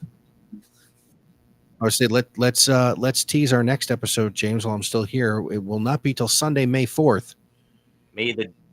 Guess who we're trying to make sure he can be on? May the dorks be with you. That's kind of a significant day in the Star Wars world. Maybe the guy wearing the Darth Vader jersey was the one we're going to try and get to be on the 4th. Who has 2 thumbs and likes May 4th? This guy. Rob Van Dam. Rob Van Dam. So, James, I will make one more request while we're on. If you could send me I want a copy of the intro video.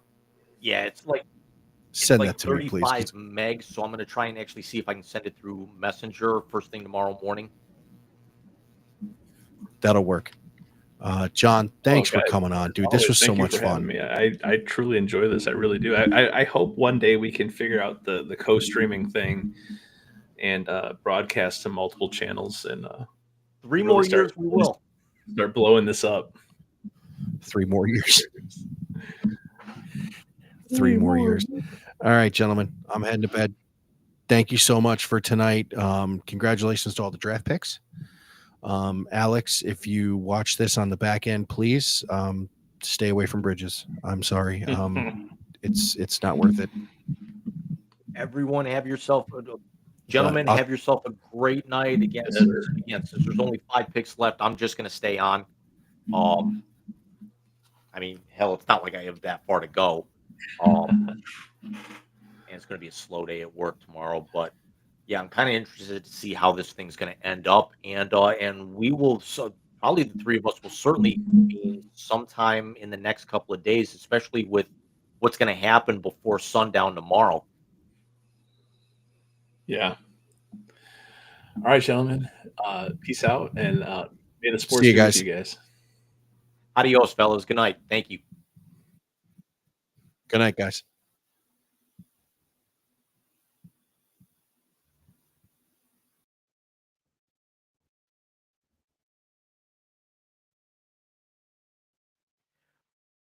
Well, unlike past years, it's a little strange because I would start the show and now I get to end the show flying solo. So I'll be here with you guys all the way up until the very end. But I will say once that final pick is made at 32, I am going to completely hop off here.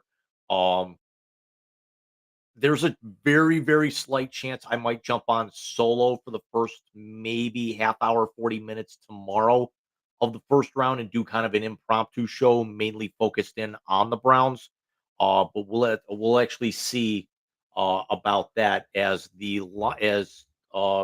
pick is in for the Detroit Lions right now, and we all remember the Lions had that fantastic season last year, and then completely fell apart in the divisional playoff against the Washington Commanders. As you can see, Terry and Arnold, the cornerback for last year's pick. I had Donovan Jackson. I apologize. He is not a linebacker. I copied the wrong thing when I created the card, but they did say that the pick is in, and here comes the commissioner.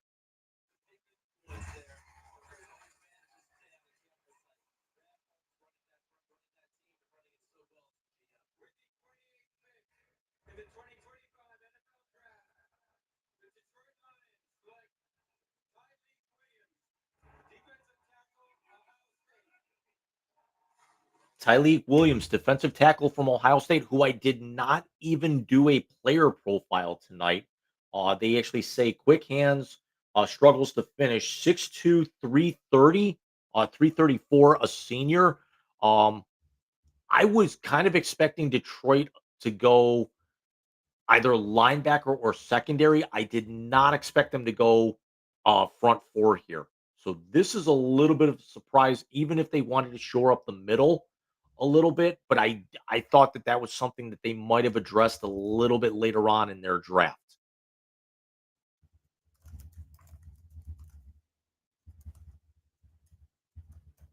And now that means that the Washington Commanders are on the clock as we are down to the final four picks of the evening. So you've got the final four teams from the playoffs last year. And it'll be interesting to see where the Commanders go. I originally had them scouting, uh, going with Nick Skirton, the edge rusher from Texas A&M here tonight. As I'm trying to find his player card to be able to get that pull up here.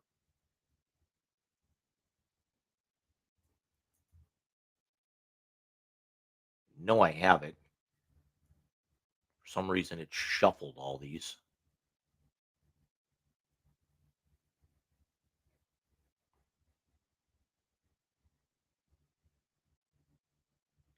And my Nick Skirton card went completely missing. So that kind of sucks.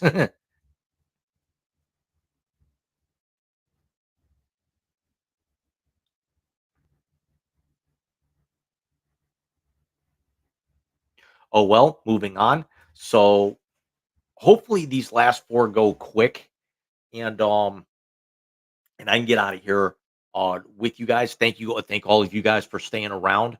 Um this has been everything that we hoped tonight would be, and then some. The intro, the cards, the player profiles, everything. Talking with my friends. Um, we're hopeful that next year we can actually just expand on this a little bit more. I can actually make sure everything runs uh, lot more seamless. But yes, we're actually taking a little mini vacation here. So we took 10 days off. Um, or I'm sorry, we took 10, 11 days off before this, and then we're not doing a show Sunday. Again, I may do the quick hitter tomorrow for a little bit. Certainly we'll actually recap that when we're back with you guys on Sunday, May the 4th, for episode 109, as the new Saquon Barkley commercial is on, which I absolutely love. Um, and So we'll recap everything of that. We'll actually look into the second round of the NBA and the NHL playoffs. We'll be able to talk a little bit of baseball here, but mostly I think a lot of that's going to be the fallout from what happens tonight, tomorrow, and Saturday. As there's still a lot of good players, but I think the complete narrative is going to be all of the big quarterbacks that are still on the board, uh, and namely what Cleveland is going to be doing tomorrow, very, very early on. So you have to know that Shedeur Sanders is in play for them. You have to think that they've been linked to Tyler Shuck now that Jackson Dart's come off the board. Uh, there are reports coming out that they are also extremely high on Alabama quarterback Jalen Milroe, although there's um, There's other news that developed with that, that if he would have come back for another season at Alabama, that a lot of skill position players would have transferred because of his lack of accuracy. But they also say he's incredibly intelligent. He is a leader of men. I believe you can teach accuracy and you can get him to control his reads a little bit better. He's extremely athletic. He's a big guy. Um, would be able to I think he would be able to handle um AFC North, late season football. But it's going to be extremely interesting to see where they go as the pick is now in with the Commanders, who have actually lost uh, two decent receivers in Brown. I'm sorry, as they're rolling through other things, they lost Cornelius Lucas, they lost Jonathan Allen, the D tackle. Um, Dante Fowler, Benjamin St. Just, they lost. So Washington's got some potential here. We know they're not going quarterback as they show Shadur Sanders, as the Shadur slide was official. Um, somebody is going to get him. Could his name be called as early as 7 p.m. tomorrow evening by Cleveland? Um, Tennessee is certainly not going to take him. Houston's not going to take him. Does somebody possibly come up? Or do the Browns just decide to go another direction and let him slide even further, where he may end up going to the Raiders at 37? That's now in play. Um, as Washington is made their pick and is apparently very happy with where they're going. Um, again, I thought Washington could go edge. There's part of me that thinks that they may end up going receiver. Does somebody like a guy like a Luther Burden come off the board? As we're going to find out here now.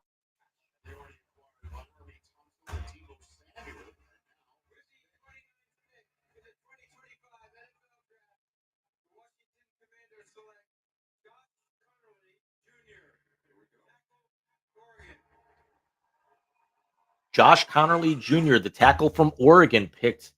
Um,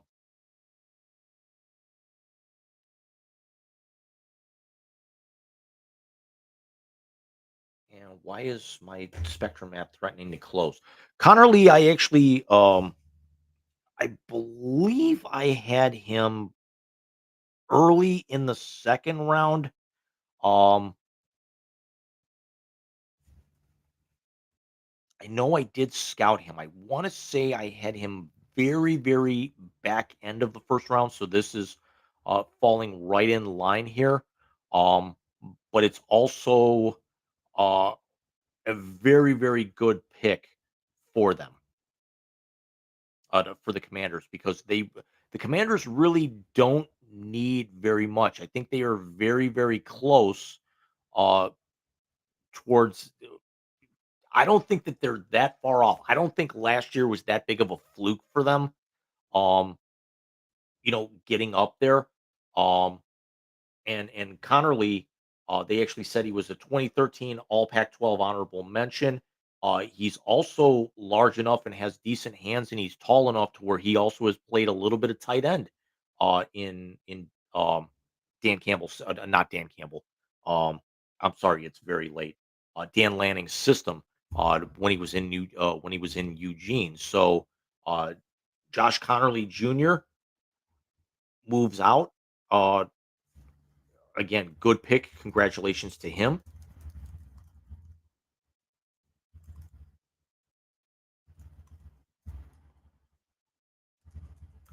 And the one that I've been pretty much waiting for all night, and that is the Buffalo Bills. And I was seriously expecting the Bills to move out of this spot. Um, it would be pretty interesting. Tre'Davious White is back. You're going to have Matt Milano. You signed Josh Allen to the record contract. Um, could Buffalo possibly go running back? Maybe bulk up a little bit here, with James Cook, being a little bit more undersized but still very productive. You have your two tight ends. The Amari Cooper move did not turn out nearly as well. I would like to see maybe Buffalo go receiver here. This is where I would love to see Luther Burden. As I'm looking through, Matthew Golden's off the board. Um, Emeka Ibuka is off the board. Uh, Tatoria McMillan is off the board. So yeah, I think if you're gonna go receiver here, if you're the Bills, I think Luther Burden is kind of the way to go, even though he's not the um and the Bills also signed Joey Bosa to a 1-year contract to shore up their front seven. Um Signed Christian Benford to a 4-year contract extension. Again, Tre'Davious White coming back. Luther Burden has the potential to take the lid off the defense a little bit. Um, I think he could definitely be a little bit more like he would certainly he's a very, very good route runner. He would remind me a little bit of a Cole Beasley, but he's got a lot of ability in him to be able to stretch the field as the pick is in. So hopefully they don't make me wait too long, and then we can kind of get to Kansas City and Philadelphia, who, all due respect to the players that they're going to take, we all know are going to be throwaway picks because they're still the odds-on favorites to to move on. I also would not be the least bit surprised to see Kansas City and or Philadelphia move out of these picks. Um, wouldn't it be hilarious if the boys leave and then um somebody jumps Cleveland at 33 and 36 and then comes up and ends the Shadur watch, the Shadur slide.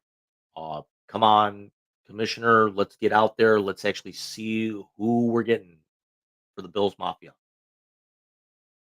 And more importantly, are they going to jump through a table tomorrow with the decent weather?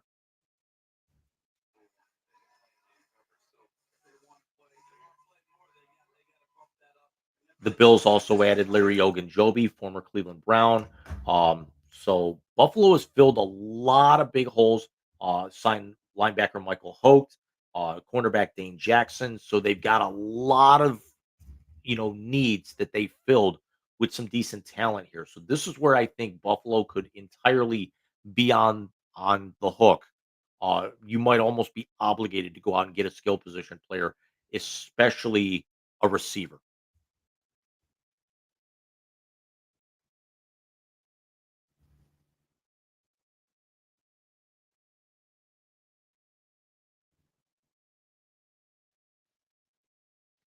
And then if I look out there at receiver, Jaden Higgins from Iowa State still out there, 6'4", 214. That could be very, very interesting. Caught 14 passes for 2,100 yards in 2 seasons at Iowa State. Trey Harris from Ole Miss out there.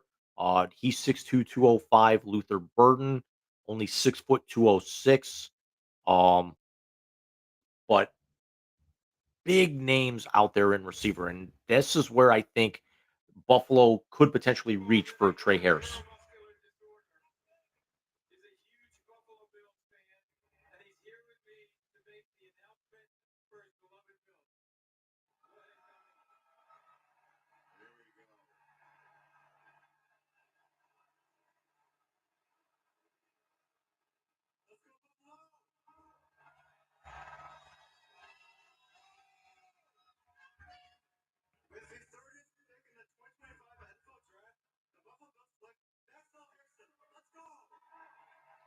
Maxwell Harrison, cornerback, Kentucky, the fastest player in this draft. Again, he ran a 4.28 at the combine, even though he is coming off of ACL surgery. Um, Big move for them. I do like this a lot.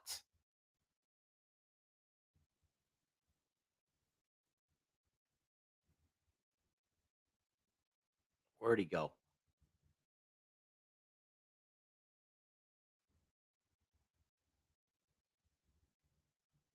I'm losing it, ladies and gentlemen.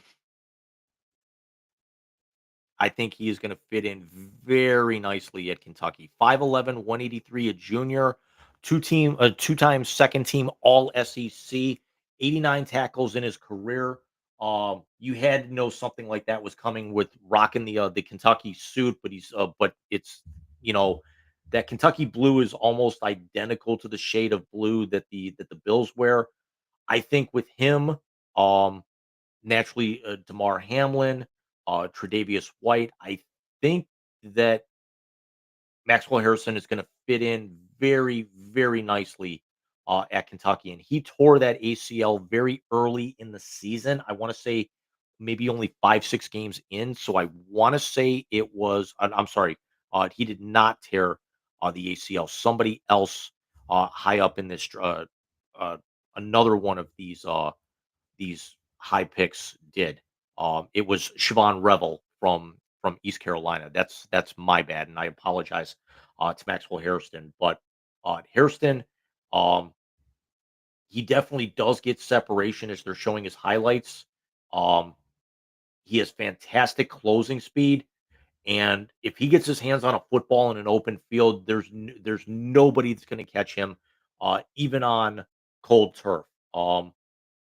His speed is what's going to be his advantage.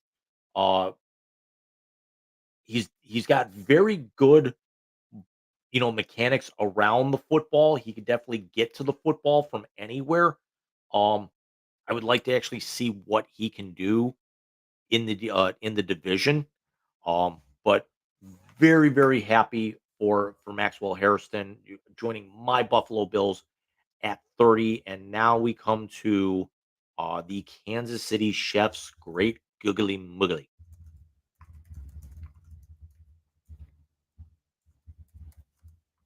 2 interceptions returned for a touchdown in 2023, which tied for second in Division One.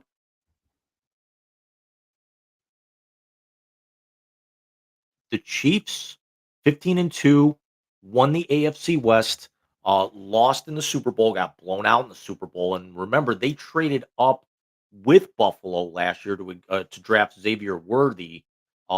This is where I actually had Membo dropping, but I still and now we actually have a trade as they literally flip flop. The Eagles are now on the clock at 31, and then Kansas City gets 32 and a fifth round pick later on Saturday. So the Eagles have actually just made their pick.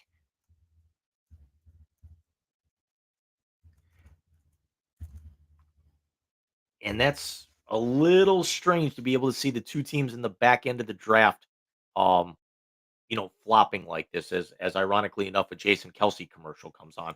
So the now defending Super Bowl champion Eagles, 14-3, blew out Kansas City in the Super Bowl, getting drafting Quinyon Marshall from Toledo last year.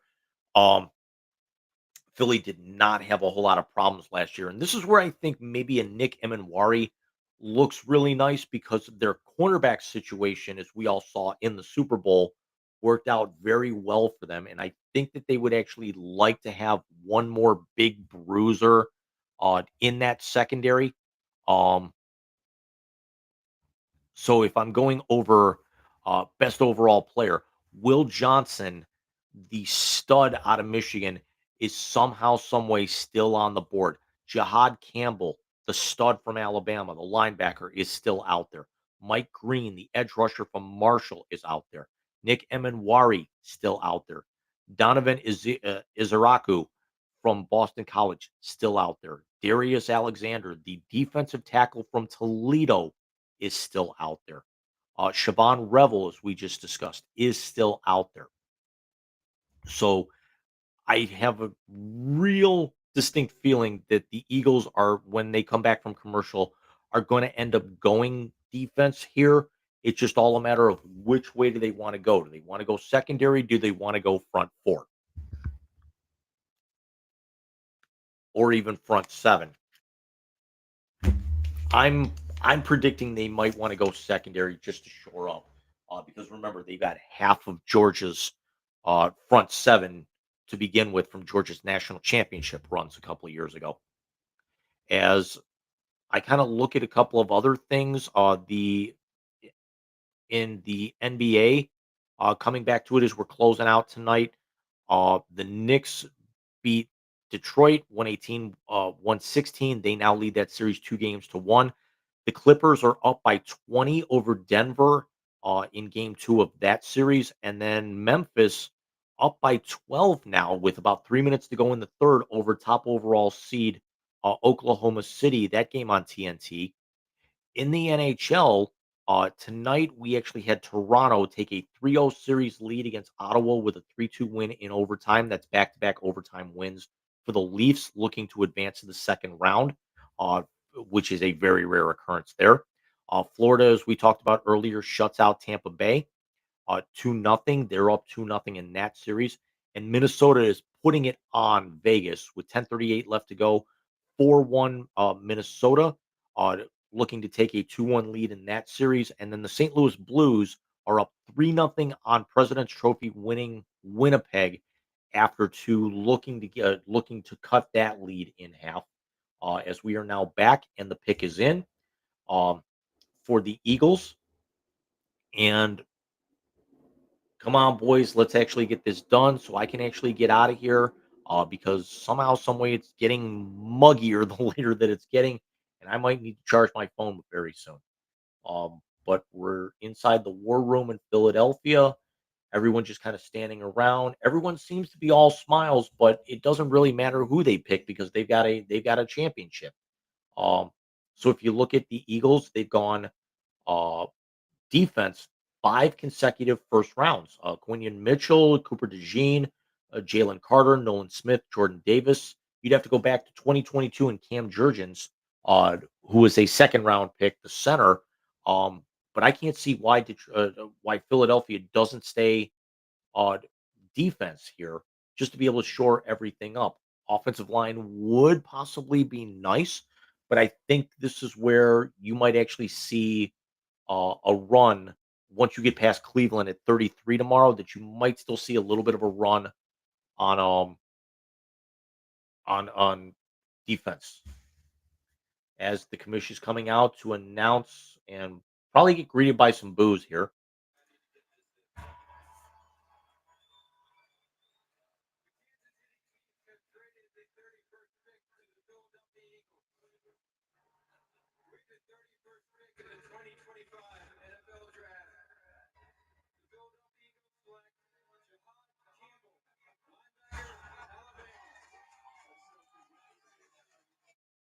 I had Jahad Campbell originally going to Denver at 20. I think this is a bit of a steal for the Eagles. I think Jahad Campbell, very very big upside here. I think he's got nowhere to go but up. He's physical. Um, 6'3", 244. And that's slide 14.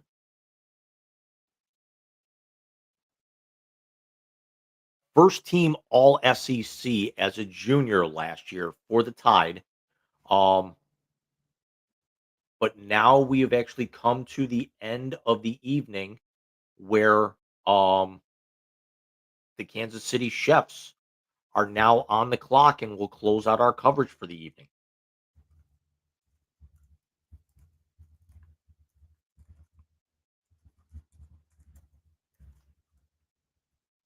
Which is good because I think I'm out of room on this ticker for the Chiefs. Yes, I am. I am officially out of room. So sorry, Kansas City. Your pick's not going to get thrown up there just because we're gonna close up tonight here. The second you make this pick.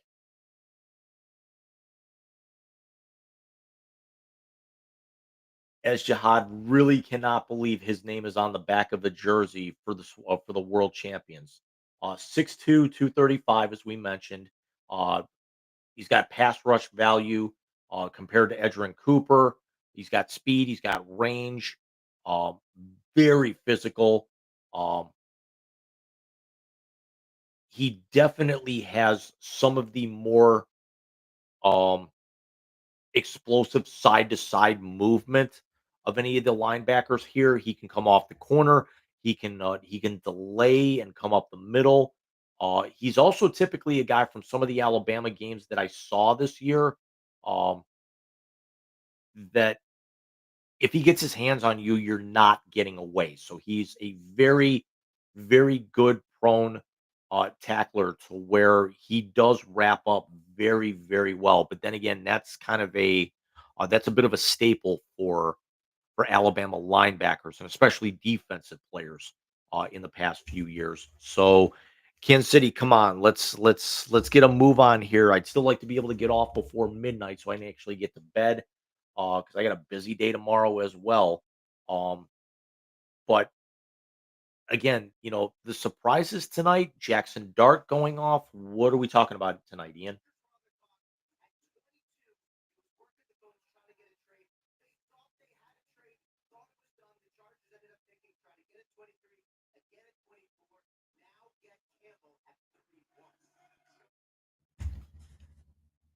So apparently Philadelphia was looking to come up to get Campbell and just couldn't get a deal until Kansas City backed in, which you'd figure, did it really matter? Is it really worth Kansas City giving up I'm sorry, Philadelphia giving up a sixth rounder this year just to be able to get Campbell, which Kansas City was probably not going to draft anyway, because I got a real distinct feeling that Kansas City's going to go O line here with the final pick tonight.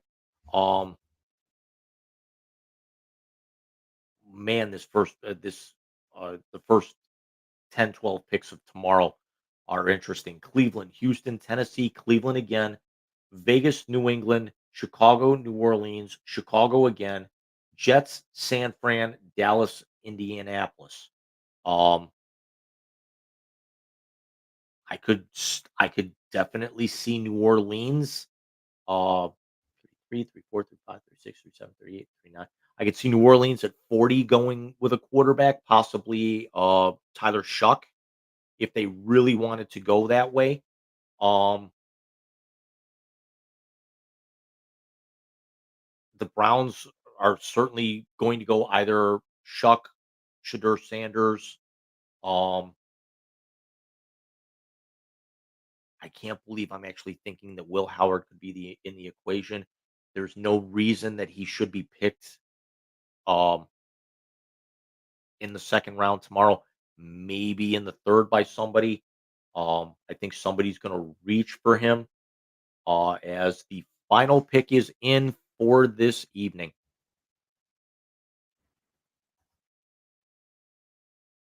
And I'm kind of tired of talking for a little bit here, so my throat's getting a little raw. So I'm going to let the NFL Network team in the background kind of take this over. We'll do a quick analysis and then we'll get out of here for tonight. Sure enough, here comes the commissioner.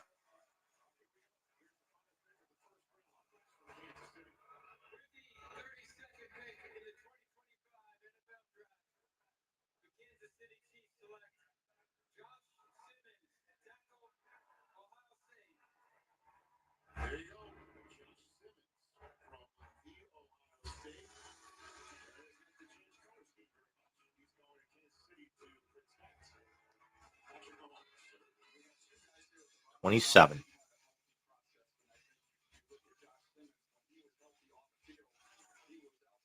Yeah, Josh Simmons coming off an injury. That's why he was only third team all Big Ten. 6'5", 317. Um, also remember that he did not play all 4 years at Ohio State. Um, very good in the run game. You'd figure 6'5", 317, he would be a little bit more uh, you know, agile to be able to work in that space, to be able to get down the field a little bit. I'm not that's and I didn't actually mean that as a knock against him. Um, he's certainly athletic and fast enough to be able to get down the field like that.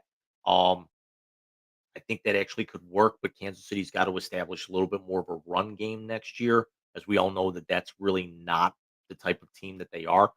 But with that, we have come to the close of the first round. We have also come to the close of the 2025 Wise Guys live draft. We want to thank everybody for being with us, even though John, Mike, and Alex left the better part of half an hour ago. I'm actually glad for these final 5 or 6 teams to be able to just push through this and kind of get it over with, even though the trade backed everything up. The Shadur slide was real. He fell completely out of the first round. Um, if I'm the Browns, I really also think it continues because I think Jalen Milroe could be the pick either at 33 or 35. I don't know if anybody else is enamored with him at enough to be able to come up and get him. I'm sorry, 33 and 36. Um, I could see Shadur maybe going to New Orleans at 40. Um, and we're hopeful that I'm personally hopeful that this was right, that he was dramatically overvalued, and his character flaws and his terrible interviews is what actually caused him to slide this far. So I'm going to actually hop off here, uh, and I will, and I'm going to go watch maybe about 15, 20 minutes worth of analysis tonight with the game day crew. As Maurice Jones-Drew is already laughing his ass off for no apparent reason with something that was said in studio. And we will see you guys next week. Again, thank everybody for joining us tonight. Those who actually stayed on, those who popped out, and everybody take care.